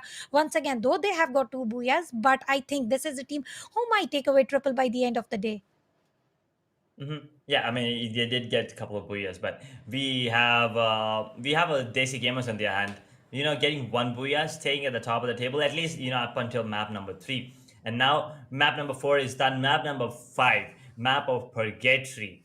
So we have seen. I believe it was Godlike who got the booyah here, right? Oh no, was it Desi Gamer? I think Desi Gamers got the booyah on Purgatory, and then Godlike got it on Kalahari again. So let's see if Desi Gamers can put up a similar performance, because we've seen teams that put up a good performance on one particular map. They keep doing it in the entire series, right? But like there are other teams like there's Total Gaming who put up really bad performance on the map of Bermuda. But when it comes to Purgatory and Kalahari, they become dominant.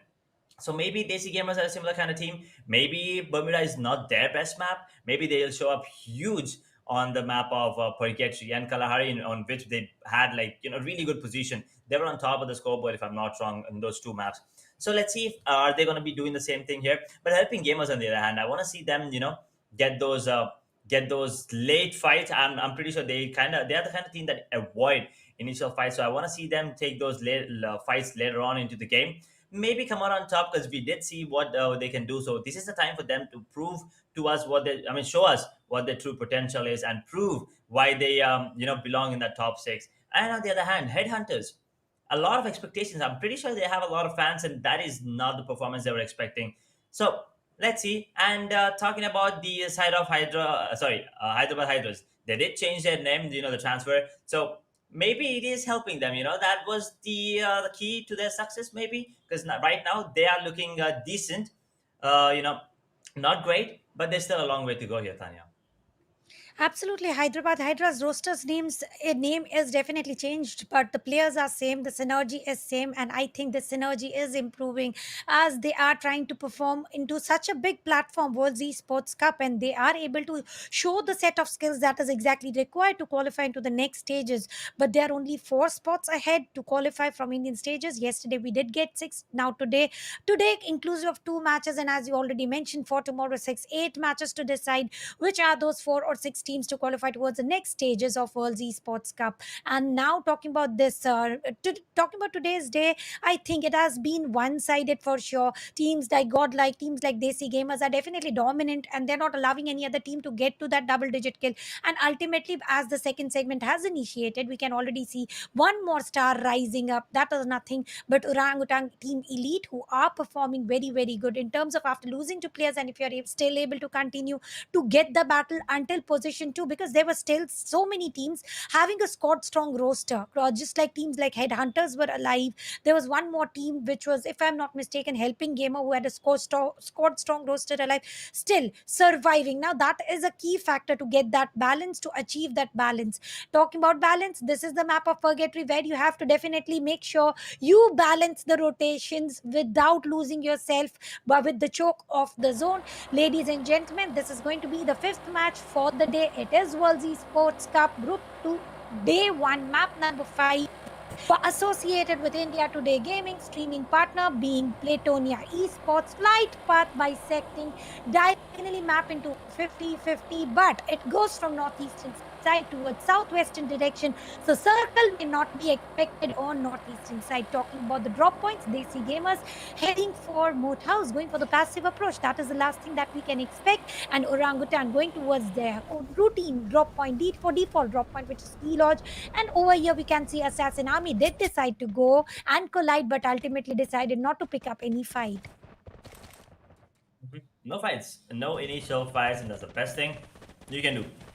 Purgatory, once again, is a map, as you was talking, as Tanya was saying, you need to balance the rotations. You can be caught off guard, especially on the zip line. It's early, so it's okay. But imagine if you were, zip lining mid-game. You will be out in the open, which gives a clear shot for anyone, just like how Arpit was running out in the open, and Combat will take him down. First shot, Niku, Blind Esports. No, bro, you are not supposed to go down there. Niku is barely holding on, 2%, I think 5% health. And Arpit will be the first player to go down. Blind Esports starting off strong. Starting off really, really strong. Niku is really low. Yeah, he did get that heal finally. And he is... Oh, that's the heal gun. I actually thought he had some health kits. But that's going to be a heal gun. Doesn't really matter how you get yourself healed up. Everything's good. But Helping Gamers, they did lose. Not the kind of start, once again, not the kind of start I expected, at least. Not the kind of start I wanted. But Helping and Blind, there's one more team. I believe that's Hyderabad Hydra is there. Oh, they can be, third-partying this time. And Helping Gamers, already a man down, they need to be aware of this. And yeah, it is Hyderabad Hydras trying to make their way in, but Prince 19 confirms 2 minutes in, 2 players out.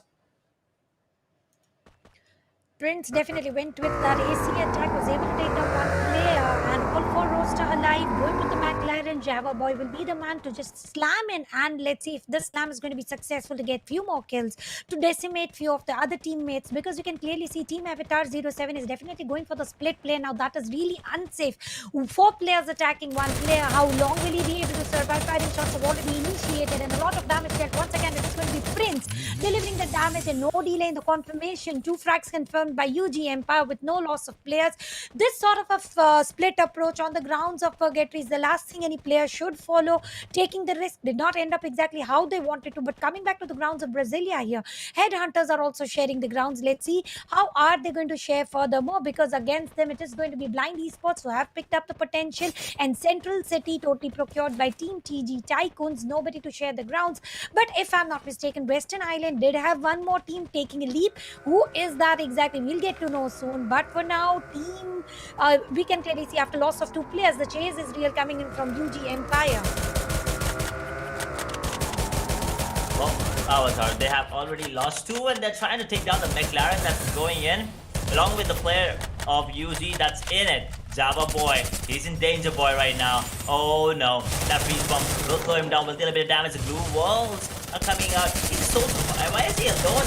Why is he alone? Java boy caught off guard, but doesn't really matter. He's alone.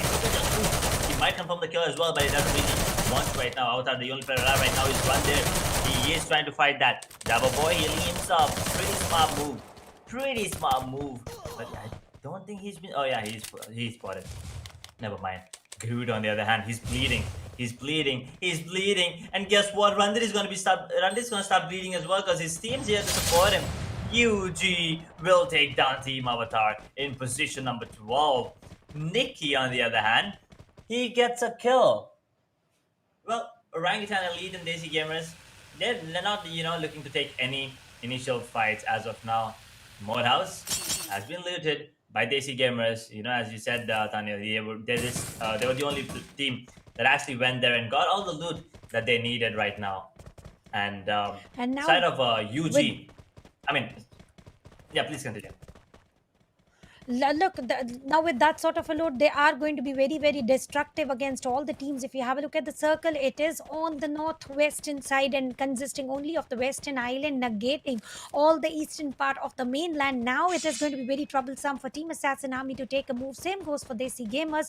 They are into the highest resource loot zone, but making a move is going to be very difficult because on the course, they might have to pick up a battle against DESI Gamer. And the team that I was talking about did take a leap on the southern island was none but Headhunters. They have got a thing with landing on the south side. If they are on the grounds of Bermuda, they go for Sentosa. If they are on the map of Purgatory, they go for Lumber Mill. So the rotations that they are picking up is going all the way from south towards wherever the circle takes them. To coming back to Team Godlike, they are on the grounds of Mount Villa on the western island, and they are doing very, very good as well. And with the split of 50-50 and a vending machine nearby, we can expect some grenades cooking up real soon. And Team Godlike going with the split of 50-50. Do you think this is what exactly Team Godlike needs right now by going with this sort of a split? 2:1:1. Well, the kind of performance the Godlike's putting in, I think they need to stick, right? Because they're not having a great time. If it's the same kind of split coming in from someone like DESI Gamers or Orangutan Elite, I can understand because everyone on them is like popping off right now. Especially Orangutan Elite getting those number of kills, and also DESI Gamers getting a lot of kills as well. So if they do this 2-2 split, I can understand, or even a 2-1-1, I can understand. But I don't think they should be the ones doing it. Godlike, that is. Hyderabad Hydras, they lose their legend. And that UAV is towards that Brazil. It will be moving and spotting. Blind Esports. Brilliant game, at least up until now for them. Multiple kills. But Durgesh, just as I say that, will take down Niku. But I think he'll be, revived, so nothing to worry about there. So did Legend as well. He is also revived. And as you said, those vending machines are there, and I think they are cooking up a lot of grenades. Grenades are the ones that renew the game at the end circle, if you make it that far. And even the houses can be cleared using that. And Blind Esports, they're kind of not stuck, but they might be in a tough spot here if they make it into this house. And if they're stuck there, those grenades can deal a lot of damage. And let's see if side of Hyderabad Hydras, they can make good use of those grenades. Grenades are going to be one of the key factors to be used while rushing. One grenade can take down 3, but what we are seeing is Logan taking down with AC-80 Legend. Will he get any revival? He exactly knows from where Powerful is joining in to revive his teammate on the grounds of Brasilia. There was a split of 50-50. How within a blink of a second and a single knock, all 4 players reunite immediately, and Sai will try to go ahead with the MP5 spray that he is having. But Komban with UMP is also trying to push it and decimate all the blue walls. Niku is already, and he wants to make sure he confirms, and he is trying to register that point. And by climbing on the knock player, he wants to make sure that the grenade goes far away, and the launcher is also being used on the other side of the map. Though Logan will be revived immediately, but Headhunters have lost the player. Getting the first knock, it was Headhunters. Losing the player, it is again Headhunters. Sanu with the grenade launcher with one of the most destructive weapons. He is again revived, coming back on the fit. And Powerful down, Logan down, and it is going to be 2-1 situation, which will not be allowed furthermore by Niku. No loss of players coming in from Blind Esports. All 4 players will stand intact. Now HG, with only 2 players remaining, they are choked into the sniper tower. Above them on the upper ground, they have got Team Chemin Esports, a squad strong, and Blind Esports have already got loot coming in from Headhunters. I think Headhunters were just on point in terms of picking up that battle, which was very good decision, getting the first knock, but they delayed the rotation, and that's exactly what Blind Esports were waiting for. Players racing into the open area into a delayed second is equal to 4 players attacking all together and eliminating teams like Headhunters. Talking about this battle 2 versus 4, Zalim with the farmer scope and scope out has exactly revealed where is he hiding into, and now that is exact information that Chemin Esports wanted. It is going to be a full-on rush coming in.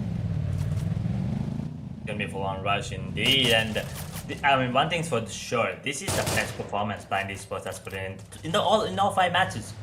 So Blind Esports, they're looking strong. 6 kills already, did eliminate 2 squads all by themselves. That must be, giving them a lot of confidence. It looks like Helping Gamers are in deep trouble. Chemin Esports, high ground advantage. But guess what? Helping Gamers, they did take down 1, but that's not good. That's not gonna be enough, because Swastik will take down the player. On the other hand, DESI Gamers, I believe, that is taking down 1 player. CE Chemin Esports will be the one eliminating Helping Gamers. Just helping them get out of the server in position number 10. Well, Orangutan Elite, they lose a player. That was one of the best players, Iconic. He goes down without any kills. Orangutan, not the game they expected for. Look at this positioning coming in. He's not afraid. But DESI Gamers, they are not afraid either. They will take this fight. They want to take this. Oh, godlike. Beautiful grenade coming in from Kinotra. Oh no, is that Headhunters? Yeah, that is Headhunters. Headhunters, they are not in a great spot because there is backup coming in for Godlike Esports. So Godlike, if they can make their way towards this, and that UAV is spotting out a lot. UAV, I believe, is destroyed finally. But Headhunters, they need to make their way into the zone. They're here towards the Mount Villa spot. But that high ground advantage, you're gonna be losing it in a while, because Godlike, they're already on the way towards this zone. But the side of Headhunters, they're taking a long way out because they don't want to take this fight against the side of Godlike. Yes, Godlike not having a great day, but Headhunters, they're not having a good one either. Absolutely, Circle has taken its place. Again, we can expect some rotations coming in. Godlike deciding to go towards the peak of the Mount Villa with the split of entire different location. Now only Western Island is the massive part of the circle, and it is going to be Team Assassin Army making a move towards the main bridge, and they don't have anybody that is gatekeeping. Difficult part is for Blind Esports to make a move towards Western Island because there are a total of 2 teams waiting for them, and they're not gardens, but they're going to welcome them with heated up lead. But talking about lead, it is Headhunters who is showering lead against Team Godlike. Will Godlike come into the crosshair? And talking about Blind Esports, well, certainly they did try to deliver a lot of damage to the Team Orangutan Elite, and they were going with the vehicles on the main bridge, delivered a little bit of damage, but unfortunately there was no casualty teams, not even a vehicular blast. But still, the players have jumped out of the vehicle. They are still in the process. Grenade launcher coming in from the side. Well, if connect shall be the question, and it did not connect. A massive miss that was killer miss with very low HP. They don't have the Grenadier with that, but it is Logan once again with the perfect AC-80 attacks. He is able to take down Killer. Now, previously we had the other 2 players, Killer and Pahadi was lost. This time it is Iconic as well as Killer lost. Let's see how the duo about Pahadi and RDP is going to go. It is a 4-2 situation. Wukong ability deployed right on time. Combat with Max 7 trying to push it in. Nico is down on the knees. Firing shots would not get exchanged at any single time, and with hand cannon, it is going to be RDP delivering a lot of damage and also creating a defensive wall to not give a strong push in. Comban using the inhaler over here and is taken down by the side of Pahadi. Again, a hand cannon pops in. How many is he going to take down? More sight is going to be not enough, but ultimately Side decides that I'll use my grenade launcher and I'll take down 1 player. On the course, he was able to take down Comban. He will be revived. Blind Esports definitely delivering what we asked for. 9 frags already, no loss of player, but they are being gate kept by Team Chemin Esports as well as TYCOONS. Blind spot. Well, that's gotta be it. Blind Esports using that blind spot. No one expected them to be this dominant, getting that 9 kills already, taking that Orangutan Elite. I did not see that one coming. Well, on the other hand, Chemin Esports, you're right, they were gatekeeping, but I think the side of TG Tycoons, they wanted the third party this, but now they decided not to. They're making their way back. On the other hand, DESI Game are still on the server. Someone to look out for. But Blind Esports, they are not looking to stop whatsoever. Assassin Army, on the other hand, take down Arsh, and Raja will take down one of the players of Assassin Army, will confirm it as well. Well, there you go. I mean, you wanted revenge, you get it. Headhunters.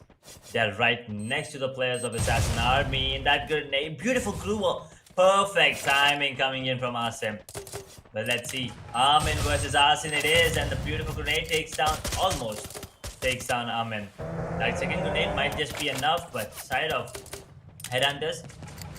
Let's see. There you go. Asim will be taking down Amin with the grenade launcher. Confirms it as well, and Asim in trouble right now. He was almost caught off guard. Oh, a beautiful grenade coming in. It's going to be Radhika getting that knock on to Amin as well. Headhunters, they're losing players. 40,000 will get one.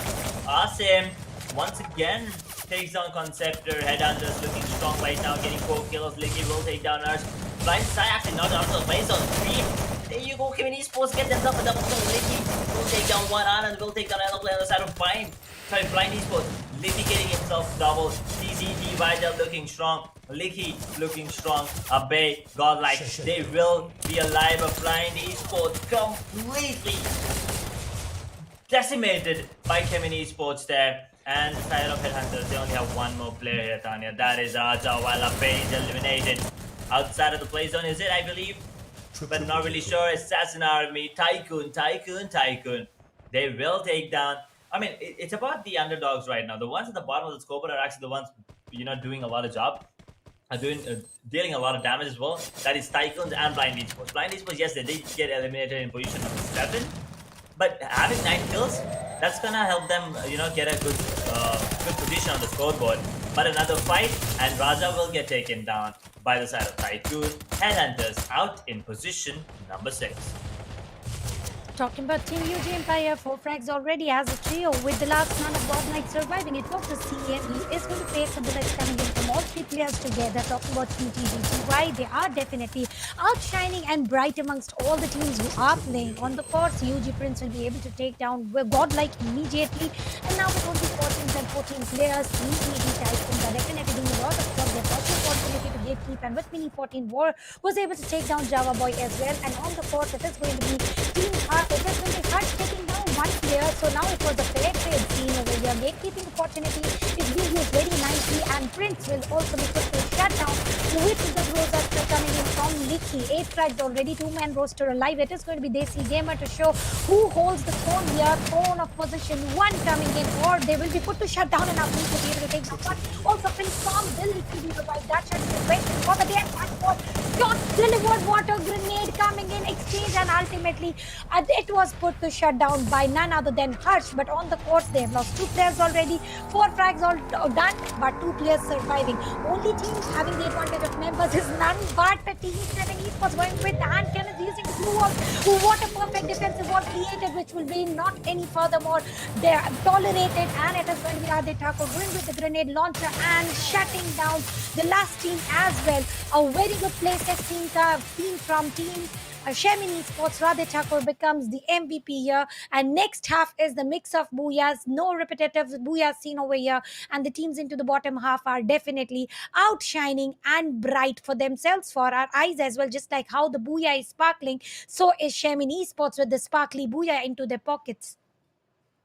Well, that was some game coming in from them. We expected a lot, and they did deliver it to us right now. So did Blind Esports. I mean, you got to give it to them. They did a really good job playing this map up, especially, and Chemin Esports as well, taking down Blind and also DESI Gamers.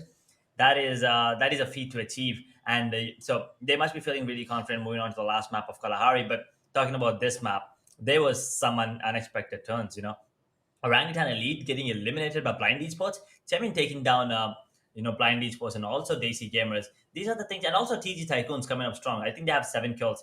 All these underdog teams, as we were talking about, they needed to end the day off strong, and looks like they have heard us. I think they're watching the stream. They're trying to see what we are saying, and right now I believe they have done enough to give themselves a better chance of making it to the top 7, top 8, maybe for today at least, and then come out strong tomorrow and take that top 6.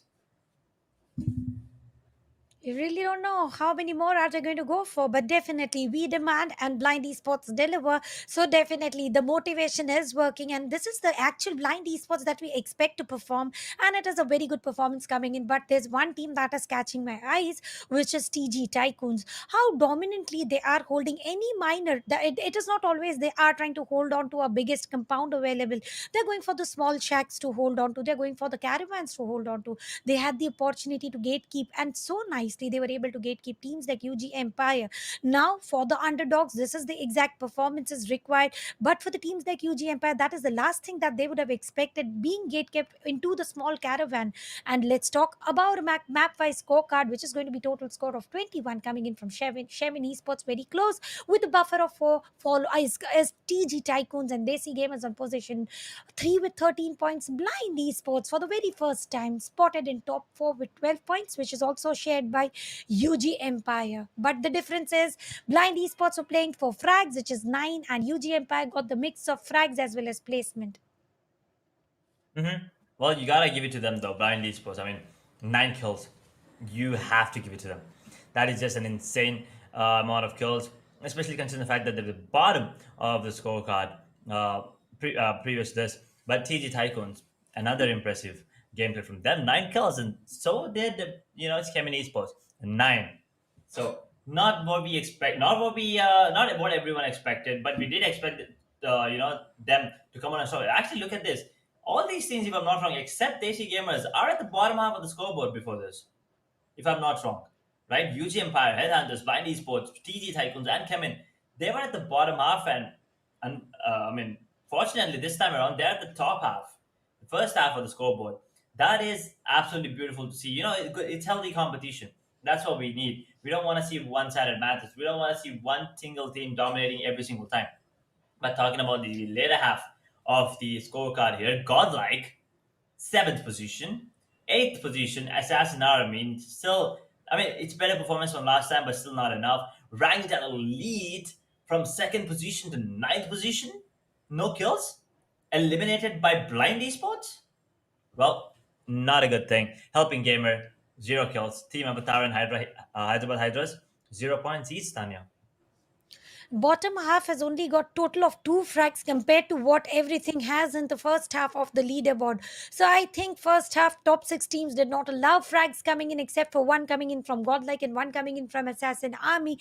Now we did talk about that we don't want to see a dominant affair coming in from few teams, but ultimately those are the remaining few teams are also joining in the lead to procure all the kills available in the lobby, that there's nothing left for 4 teams and one each for 2 teams. So this is something, again, entirely different set of play seen towards the final half. We did expect some aggressive play coming in, but this sort of an aggression where 6 teams are lagged for picking up any kills, all they are thriving, all they are struggling to remain into the leaderboard is just by the standing point. And now this is going to be very, very crucial and critical alongside with only one match remaining into their hands. One more map for today, guys. Chill. We still have 6 more maps coming in tomorrow. Okay, so you still have a good chance of making it to the top 6. So even if you're at the bottom half, still no need to worry. I know you guys are doing your math, trying to figure out how many points you need, but all you need to focus on right now is the map of Kalahari, the shortest map here. So get those initial fights, get as many kills as you can, because trust me, there are times when you get eliminated because you don't have enough number of kills. Yes, you might be getting those booyahs, like how Godlike got 2 booyahs, but they only had 4 kills. That's not a good thing, right? So all you need to do is maybe get a balance, or maybe get as many kills as you can. Even if you get eliminated in maybe position 9, position 8, it's okay if you have 10 to 12 kills, right? So make sure you have 10 to 12 kills. That is going to help you in the long run, but also at the same time, try to be in the top 6. Get eliminated in top 6. That is fine.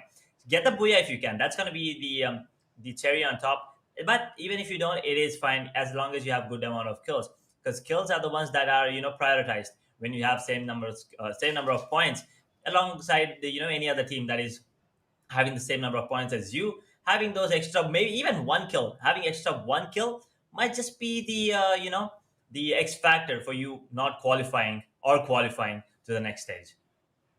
Absolutely, kills are going to matter as long as the standing points are alongside. But definitely, if you have tiebreaker is going to get sorted only with the team who has got more kills to follow. Let's see if there are any ties for the day, because by the matches that we are seeing today, I don't see any scope of tie coming in. What I exactly see is the teams who are into the first half of the leaderboard, they are continuing to retain the position, and now they have also realized that they have created a margin of not trying to go all in, not playing very risky. They are playing very smooth, subtle 8 to 12 points, and that is exactly what they need to retain their position. They need not hustle so much furthermore. But now next map is the map of Kalahari, the map of snipers. I would definitely want to see Pahari kicking in with the double MA2B, but alongside that, now MA2Bs are not so easy to find, and the rotations coming in are also very, very difficult to follow each and every hard compound to procure the loot, or maybe farm in some of the weapons that you desire to procure. So it is going to be very, very difficult for M8 to be that to double M8 to be. But if at all Party is able to get that, I am very sure Orangutan might be the team to get the booyah. I mean, yeah, if you give him a sniper rifle, he is gonna make you pay. You know, you kind of have to start hiding because he's really good with the sniper rifle. And I mean, you gotta believe us when we say that, right? Because we've been watching him for a while. Party best sniper on the server right now, if you ask me. So you either gotta take him quickly or take him before he gets his hand on the sniper rifle, or make sure the tight side his side doesn't find a sniper rifle, because it doesn't matter who finds it, they will throw it to Pahari. They will let him have it. And if he starts hiding and getting those frags, you just can't stop him. There's no way you can stop him. But let's see if Kevin Esports once again can come out on top. Let's see if Blind Esports, was that a one-time fling, or can they, put up a better performance yet again, be that consistent players? And on the side of helping gamers, still not the game that we were expecting. Still, expecting a lot more to come from them. Let's see what happens. But here we go. Game number 6. Day number 1, group number 2 of the Indian regional group stage. Final map, Kalahari. I mean, before we head into the match, Tanya, who do you think might come out on top? Because I have my bet on Blind Esports. Let's hope Blind Esports are able to continue with what they have started into the last half of the day. Talking about of the day, we are on the last match for the day, and Flight Path has already picked up its route, and the players are already taking the lead. It is Group 2, Day 1, map number 6. The final match to decide about who takes down whom. Flight Path being northeastern towards a little bit of southwestern, and the split is almost 60-40. Spread out shall be good, but ultimately DESI Gamers are against team. It is going to be Team TR against them. Let's see who is going to survive, and it is a difficult call for sure. Team Avatar versus Team DESI Gamers, 4 versus 4. You have to fight with whatever is available. Council Hall is the location. Lynx doesn't even have any weapon to work out with. He's chasing the open with MP40 frag with the split required. Double Wukong ability used on both ways, but ultimately Killer will be able to take down. Well, Killer takes down the first knock, and that comes into the advantage automatically. Pahari with the grenade, though no sniper spotted, but definitely a defense mechanism is on action, and one more player down on the knees by Killer once again. It is Killer who is going to survive so strongly, and if he is able to survive, he'll make sure to get that booyah. And this is the exact team that I was talking about might go away with the booyah. Randeep chasing into the open, grenade popped in. No, Pahari denies, doesn't want to pop the grenade yet. Orangutan Elite starting off really, really strong, and he decides to pop that grenade. Almost took him down. It was all about the timing. He was waiting for his teammate to be right next to him, and there you go. They have a teammate, running towards that run there, and that is MVP. Grenade comes in, will not be dealing any damage. A bit off, but it doesn't really matter. Randir is still low. I don't think he has anything to heal himself up. Good is the only, second survivor. On the side of Avatar, and Randir goes down to Iconics AUG. To Groot, the sole survivor. Let's see if he can do anything. Orangutan Elite after the previous match, 0 kills. They have already secured themselves 3. Actually make it 4, because Team Avatar got eliminated in position number 12. 2 minutes in, that's it. Orangutan taking down 4 kills to their name. And UG, let's see, they are in a fight against Orangutan. They actually wanted a third party this. But Orangutan, they know how to third party, because they have been third partying for a long time. They know how to counter the third party as well. So they actually took down all the players. Made sure UG, they had no chance of getting any kills or stealing any kills. And now they have to take down the players of Orangutan. And I don't think UG wants to fight Orangutan, especially after the start that they had. Absolutely. We have clearly seen, and you clearly mentioned that Team Orangutan is looking forward for the third party free kills. And let's hope they're able to procure those, because definitely Team Orangutan is also underperforming for the day. And this might be the map. And as we always mention, Kalar is always the leaderboard changer. Coming back to Team Assassin here, they are on the grounds of Mammoth, where loot is not much, but safety is 200%. Not anymore. Now two teams are going to collide against each other. It is going to be Assassin Army against Hyderabad Hydras. If we talk about Hyderabad Hydras, they are having the advantage of height. They are walking on the fossil to get the perfect view required. An Assassin Army walking into the open, getting a view pixel of the player, is able to deliver a lot of damage. But Legend will be the man to be taken down first. And let's see, is he going to get into revive? Because you can clearly see Team Hyderabad Hydras is going ahead playing with the split. And if you have a look at the opposition team, which is Assassin Army for now, they're also going for the split. And now this sort of a split plays if one player gets found knocked, all that is that has in the destiny is nothing but bleed to death. Sanu is again down on the knees. That is not something that Hyderabad Hydras were looking forward to. But Assassin Army is coming back stronger, trying to prove their existence, and will powerfully play one frag for his team, but that is definitely not sufficient enough towards Booyah. In this early battle, all that is happening is getting handicapped and then disengaging from the battle and entering into the circle in such a pattern where ultimately you have nothing much more to do but go for the placement points. That's all you can do. When you lose a lot of players at the very early stages into the game, all you need to do is maybe stay alive, maybe third party, a couple of teams, try to get those kills. But here we go. Mammoth is a place where it looks like it's gonna be a really good fight, but Powerful will take down one more player inside of Assassin Army. Goes down. So 2 versus 2 it is as of now. Let's see if the side of Hyderabad Hydras, they want to take more, more fights, or at least more players from the side of Assassin Army, or are they gonna let them survive, let them run away right now? 5 minutes in, the first zone is just coming into play. And those vending machines, once again, as you were talking about that previously, Tanya, they help cook up a lot of grenades. They will help you. We did see those grenade launchers last time, Assassin Army. They've been using it beautifully. So this time around, let's see if that's going to be if it's going to be the same case. Because right now, DESI Gamers, Oldhampton is under their control, and so is Foundation, to be honest. Council Hall, it's being conquered by the side of Orangutan Elite. And that zone, moving towards that north, but we don't know where it's going to go yet. Maybe towards Bayfront, maybe towards Foundation. You don't really know. Absolutely. We really don't know about where exactly will the circle go, but I am appreciating the circle this time. For the very first time, we can clearly see the circle is behaving very normally, consisting of all the different directions, not being far east, not going far west, but trying to centralize a little bit towards the northern direction, but that is still retaliable. Talking about Team Desi Gamers, Orangutan, they have been able to get 4 frags for themselves. Killer getting 3 frags for himself. Council Hall is their drop point, where they utterly dominated and decimated one of the teams. And now it is going to be Durgesh, who's trying to deliver a lot of damage. Will he be successful with already 3 to 4 blue walls being deployed and more still being deployed? They are trying to survive, and I could clearly see there is a natural airdrop nearby. That is what the exact battle is for. The team to survive this battle is going to go ahead and procure that grenade launcher required, and the blue walls being deployed is stopping any angle or any view coming in, and that is exactly what Assassin Army is trying to do. Bhavish with the double barrel will not be able to pick up the long range battle, but Dracula with VSS is definitely trying to deliver a little bit of damage, or maybe just trying to deliver some pot shots so that it's 5 times to take a rotation to disengage from the battle and again go ahead with the survival points. And on the 4th, Durgesh is taken down.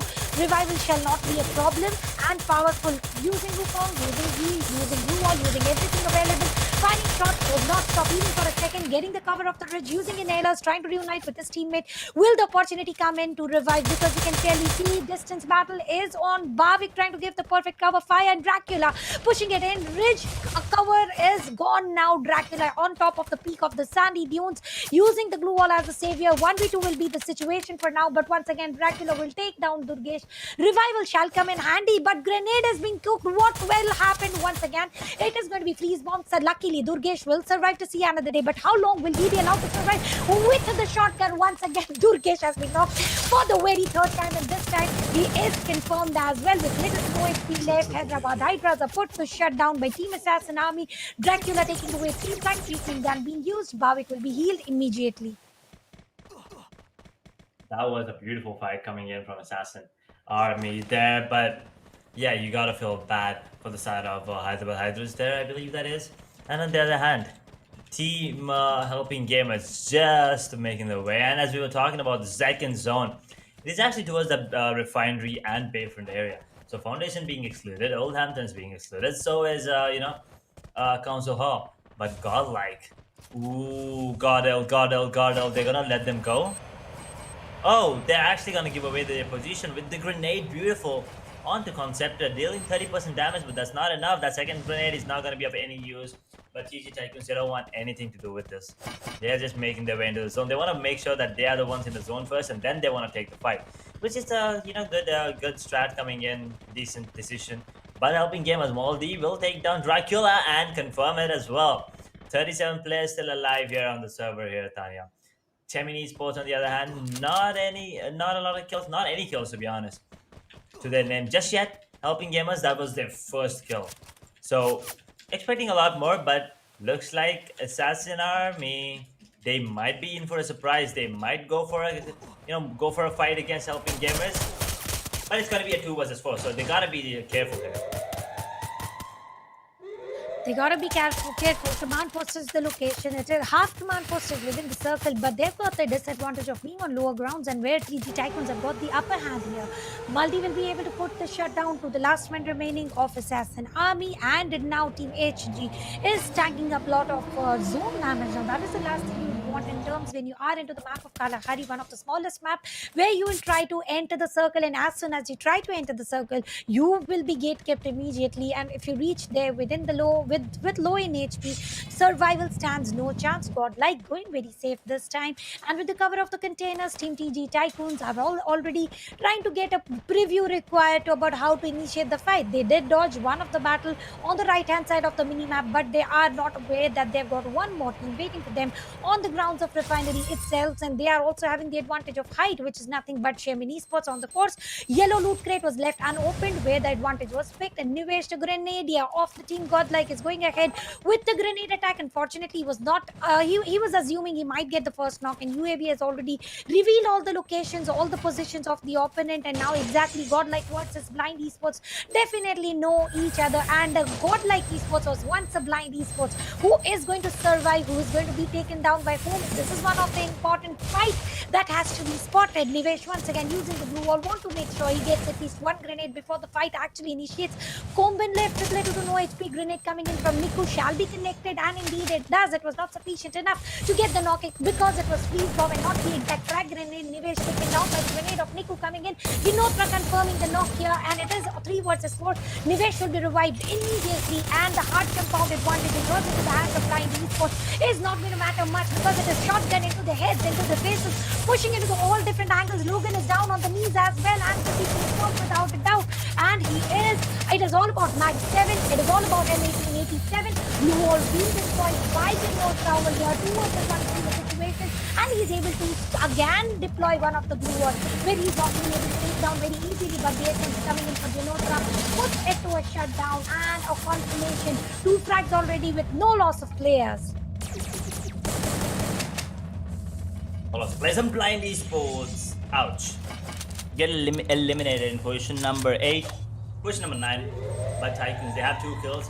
They're looking good right now, having that upper ground advantage. They're not, they're not wanting to give it up. Godlike Esports, on the other hand, having 2 kills. Genotra is kind of low, but he's going to be healing himself up. But he gets that knock on to Licky. Can he confirm the kill is a question. That 3 teams right next to each other here towards this position here.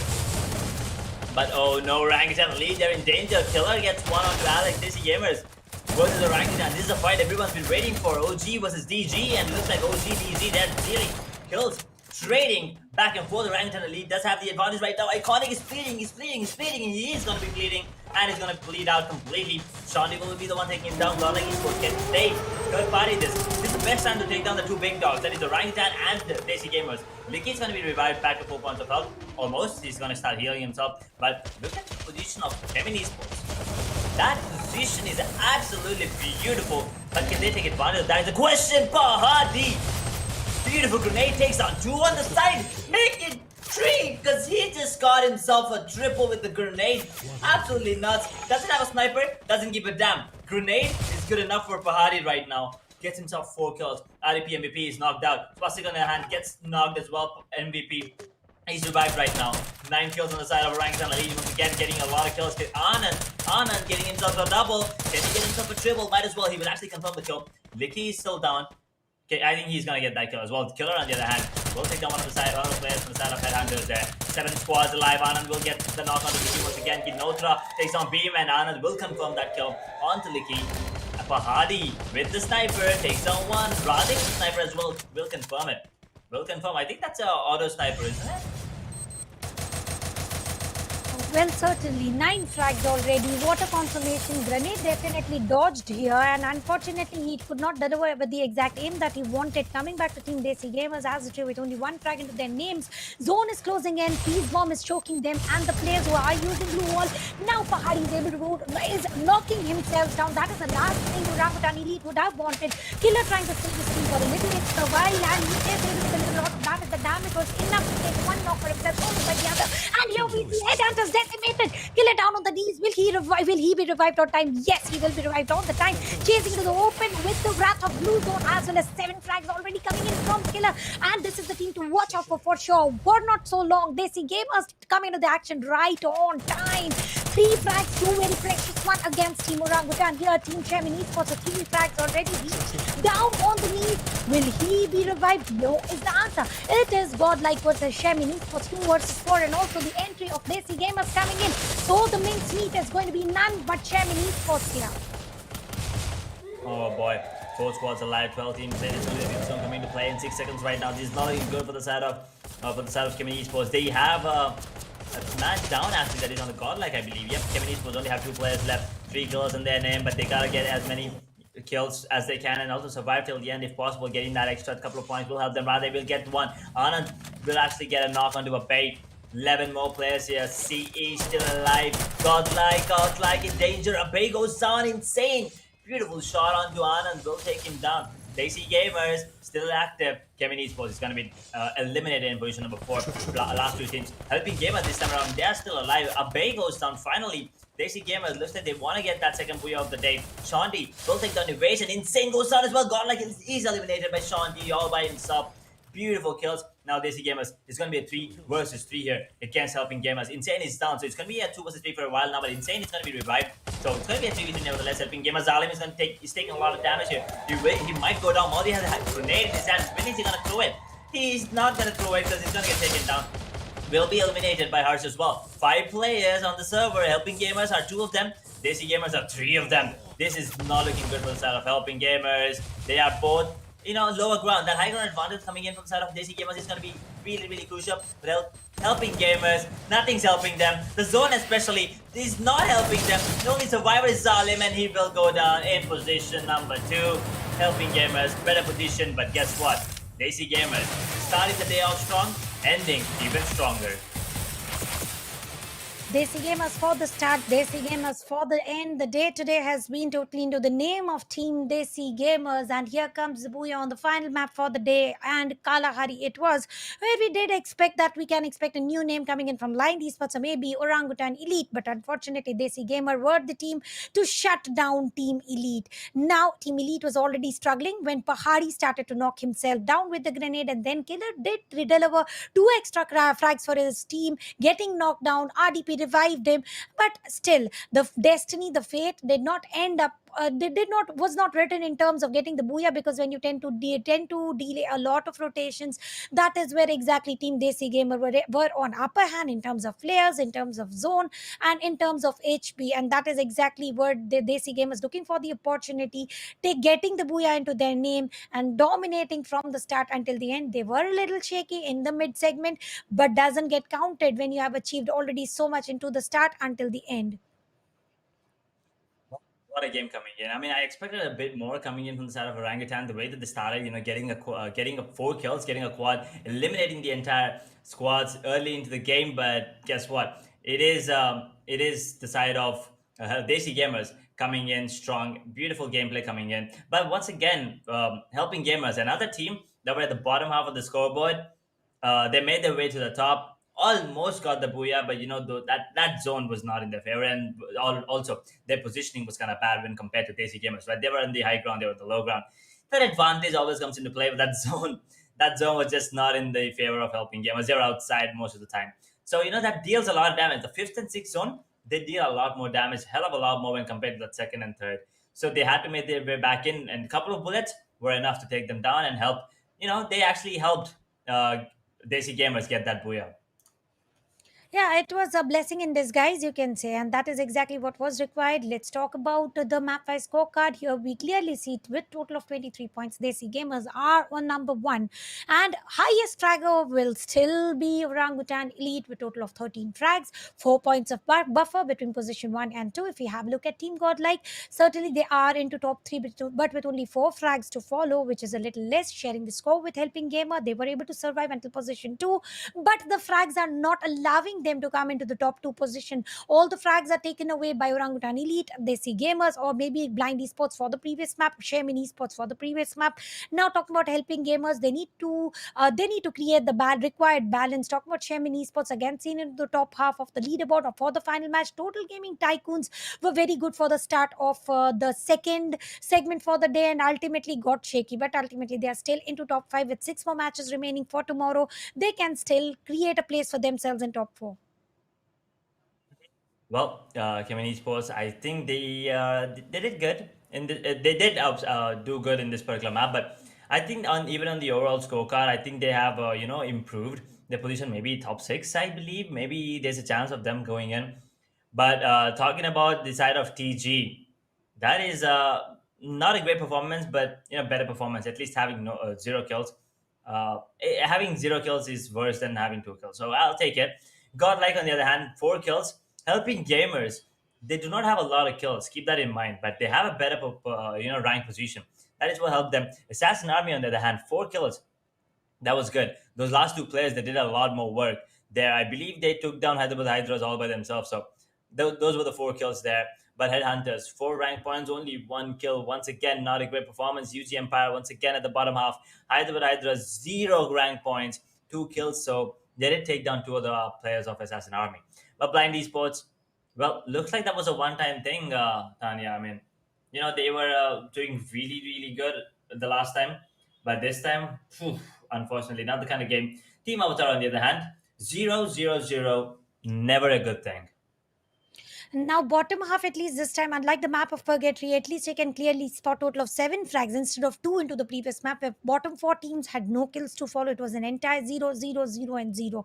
For position 7 and 8, it was 1 and 2 kills respectively. So somewhere in the map of Kalahari, we got to see the mix of frags coming in, but the massive chunk of the frags was taken away by Team Desi Gamers to take away the booyah, and still the highest fraggers were nothing but Team Orangutan Elite. And this is exactly, we are here towards the overall scorecard, the only team to qualify towards the next stage, at least for the day, with the triple is going to be Desi Gamers with 106. And I'm very sure of Edge has something silly to do over overall scorecard. So please go ahead, Edge. No, actually, I've decided not to do it. Maybe tomorrow I'll give it a try. Right now, I just actually wanted to see if Desi Gamers cross that 100 points. But yeah, I mean, they did cross that 100. 106. Can they cross 200 tomorrow? Is the question I have right now. But TG Tycoons, well, they made their way top. Those last 3 maps did help them gradually, and helping Gamers. Eventually, they made it to the top 3. I actually thought maybe they'll be in a 5th or 6th position, but looks like they were going ham as well in the last 3 maps. Orangutan Elite, on the other hand, dropping down from 2nd position to 4th position. Well, they still have a good amount of kills, 32, still higher than helping Gamers, but the rank points do matter sometimes. UG Empire sitting on 5th with 58. Godlike, 11 kills, 58. Those 2 booyahs helped them. Let me tell you that they are the only team with less than 20 kills, actually less than 15 kills, but they still made their way onto the top 6 because of those 2 booyahs. Those 24 points they were crucial for the side of Godlike. Definitely, they were. So the position one is solidified. Tomorrow, I don't know what is the day, what is the future holding for Team Desi Gamers, but for the day, they have got a massive buffer of 42 points, and it's no joke. The teams to qualify into the teams into the upper half are very close to the buffer points that Team Desi Gamers have created. And talking about Godlike, yes, the team to only rely, moreover, only rely on standing points, rather kill points. Now, this can be a little difficult, though they are sharing the score, but UG Empire is above them. Now, this is exactly what you have to do. You cannot only rely on standing points whatsoever. You need to focus on the kills. And I think UG Empire, not being very consistent, not being every single time spotted on top 3, top 4, but with the balance that they have created between 35 and 23 points, they are seen over here. And team like Orangutan Elite, the standing points are way below than what kill points have for themselves. So every different team has got different strategy and the different leaderboard for the second half for the day, where we can clearly see the buffer between position 6, 7, and 8 is only 4, totally achievable. So tomorrow, Chemin Esports shall be the team to watch out for. Talking about Assassin Army, from here on, qualification is going to be very, very difficult, because here the scores of 30s, 20s are initiating, let alone 30s, 20s. We can also see the scores in 10s for the last team for the day, Team Avatar 07. Well, Avatar, not the candidate they wanted, but they still have a chance, right? They still have a slight chance, a slim chance there for them to make it into the top 6 if they have a really good day tomorrow. But Hyderabad Hydras, Blind Esports, Headhunter, Assassin, Chemin Esports, all of these teams, they still stand, a slight chance as well. Better chance than the last team there. But let's see what happens tomorrow, because this BO6, I mean, the first 6 maps, it was insane, right? It was one hell of a journey. We did see a couple of booyahs. We did see a couple not back to back booyahs. We did see 2 teams getting that booyahs for themselves. One is Desi Gamers, one is Godlike, if I'm not wrong. We did see Chemin Esports pulling one off as well. We did see Godlike, who got 2 booyahs but only 4 kills in those 3 maps. That is something we usually do not expect. So these are some things that have happened today. But yeah, what are your final thoughts on the day here, Daniel? Well, Desi Gamers were the limelight for the day, the spotlight for the day, the starlight for the day, and they did not allow any other stars to shine. They were the sun of the day. All the light was coming in from them, all the frags are coming from them. And out of 6 booyahs, if they're able to get 2 to 3 booyahs, massive one. Because when you get a booyah like Godlike Esports, that is an entire different set of play, where they don't focus on the kill points, they focus on the standing points, though they are into the top half. But with not focusing on kill points, but the teams like Desi Gamer, they also get booyahs, they also become top fraggers. And talking about top fraggers, Orangutan Elite is the team that I would want to talk about. Ultimately, this is the team who's having more kill points compared to what the standing points are. 6 matches for the day are done. 6 more coming up tomorrow for Indian group stages. Ladies and gentlemen, it is World Esports Cup, powered by Infinix Smartphone in association with India Today Gaming, and broadcast partner being Platonia Esports. This is me, Tanya. Alongside me, it is Edge. And it was a great intensified day. So we are going to take a short break, and we'll see you again in a little while.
Ladies and gentlemen, welcome back after a short break. It is World Esports Cup powered by Infinix Smartphone in association with India Today Gaming and broadcast partner none other than Platonia. And it is Edge alongside him. It is me, Edge. We talked about how the day was. It was all about Desi gamers. For tomorrow, do you think Desi gamers are again going to distract any other team coming their way? Well, it was a great day, Group 2. Yesterday was Group 1. We did see the top 16 qualifying it further into the tournament, but today was Group number 2. Day number 1, so only 6 maps. We still have 6 more maps left. We still don't know who are going to be the top 16 qualifying. But one thing's for sure that Desi gamers will be there because they already have crossed 100 points. So it's going to be interesting to see which other teams are going to be the ones qualifying here, Tanya.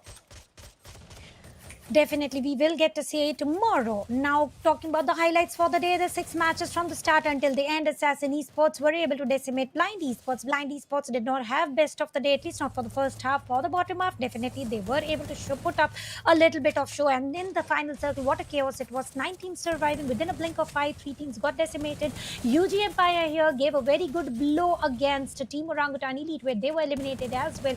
Headhunters come into the action, and over here, it was Hyderabad Hydras coming to the action here, and the Team Godlike. That was the last thing that we could have expected coming in from team like Godlike, where the players were shattered by the blue zone, but ultimately it was 1v1 situation where Godlike getting the first player for themselves with the grenade finisher, and the grenade mans are always strong by picking up the distant battle. And over here on the map of Purgatory, the circle did include a little bit of part of campsite, and the blue zone was also choking in, closing in, and Assassin Esports picking a battle where Kambar was put down, but again he was revived immediately, and Amin was able to get the first knock for himself. And once again, Team Orangutan Elite getting eliminated very early on.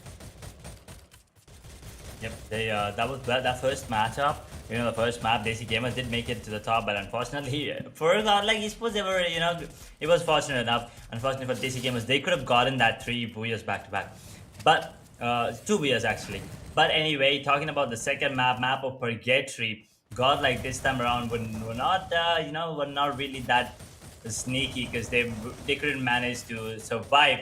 But this play coming in from UG, that beautiful grenade into this particular room here, turned the tide around for that side. UG, they still made a good comeback in the final zones there, but helping Gamers and UG Empire, they both get eliminated in that second and third position, which led to Desi Gamers coming out on top. I'm talking about the third map here, the map of Kalahari, map number 3 that is. It was once again somehow a sneaky game for the side of Godlike. Yes, they did lose a player early, as you see, but they did manage to get that booyah in the end. Absolutely, they did manage to get it. It is like attempt until you succeed, and they were able to get that success marker. Desi Gamer getting the best of the compounds, getting the edge of the circle, and then trying to gatekeep every team coming into the crosshairs. And the last man coming in from Team TG, they were able to deliver a lot of damage. 7 frags alone from Licky himself. Then he went ahead with the heal battle, and I think he was taken down by the zone. That we'll get to know soon. Kasana, the last man for his team with no frags, ultimately into the final circle, was able to get the first frag for himself. 9 frag already, and once again the killer man, he was taken down by the spray coming in from Insane and Shanti, and DG Elite was put to shut down on position 4, very close to Booyah, but the dream did not come true, and this time it was Desi Gamers who were put to shut down, and Team Godlike taking away the Booyah with a massive 12 points into their pocket. With the repetition of the map, here we go ahead with the very first battle on the grounds of Mill, where UG Empire were trying to dominate, were also able to get total of 2 frags for themselves, but did not. And talking about Blind Esports, Niku was the last man. He was just trying to race into the open to survive for as long as possible. Well, this was the map number 4 where we were, watching this beautiful fight coming in from Orangutan. Especially Orangutan started off playing really, really well here. Godlike, not the kind of performance, but this fight between Headhunters and Hyderabad Hydras, they were fighting, but guess what? Iconic and MVP, being the iconic duo there, takes down 3 squads all by themselves. Not the entire squad, but they did eliminate Hyderabad Hydras, Headhunters, and I believe they also took down another squad, not really sure. I think that was UG. So, getting 10 kills. Just a couple, the 2 players getting 8 for themselves. and getting those extra points for their team, that is always a good thing. But this matchup, this map up, the map number 5, that is the map of map of Purgatory, Blind Esports. They got us all by their blind spot and took everyone down. That was not expected coming in from them.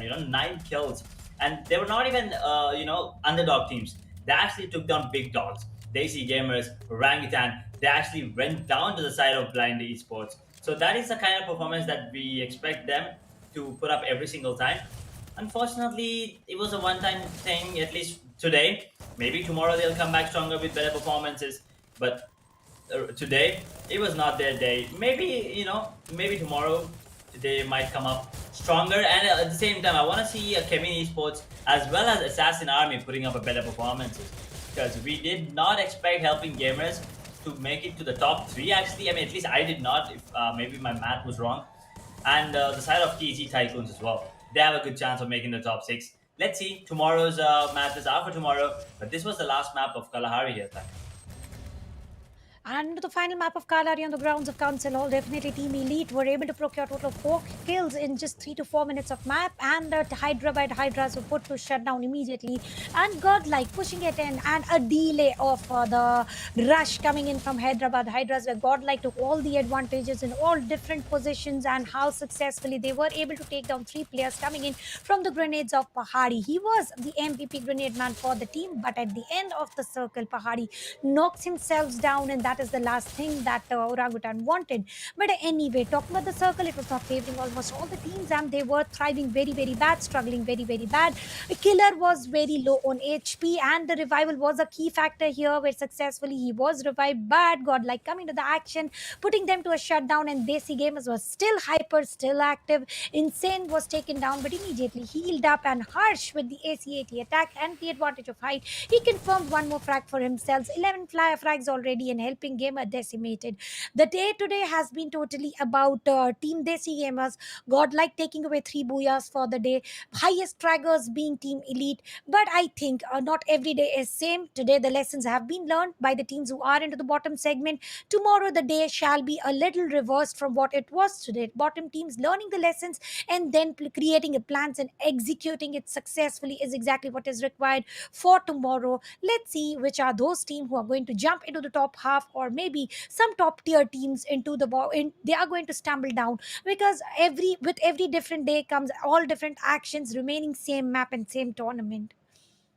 Yep, I mean, we're gonna see the same similar cycle tomorrow. Again, Bermuda, Purgatory, Kalahari, and then once again Bermuda, Purgatory, Kalahari. And if it goes the same way that it went today, then Desi Gamers, they're gonna be a lot of points ahead of anyone else in the competition there. But already they're like what, 25, 30 points ahead of everyone else. So they are kind of already cemented their spot in the top 6. It's not going to be easy to take them down.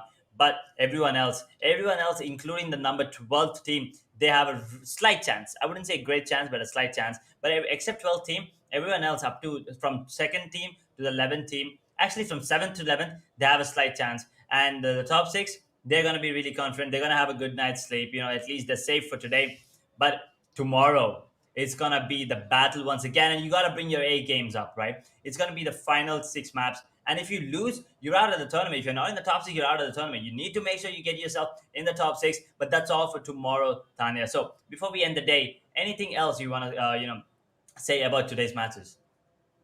Well, the matches were very aggressive coming in from few particular teams, and very passive coming in from few teams. Let's hope tomorrow turns into a different story tale to be written from the bottom half as well, to give the tough competition to the teams who have almost cemented their position of qualification towards the next stages. Ladies and gentlemen, if you have not yet subscribed to this channel, make sure this is the room, this is a margin of time when you shall be doing the same. Follow the social media of India Today Gaming as well as Platonia Esports, because that is exactly where you're going to get the updates about which team got which position, which are the teams those who are qualifying. And to follow the social is equal to getting the information on earliest, and you would want to make sure that you can boast in front of your friends that I got to know early, and that is how your friends are also going to follow and get the update required. This is me, Tanya. Alongside me it is Edge. We are signing off from World Esports Cup, powered by Infinix Smartphone, associated with India Today Gaming, and broadcast partner being Platonia Esports.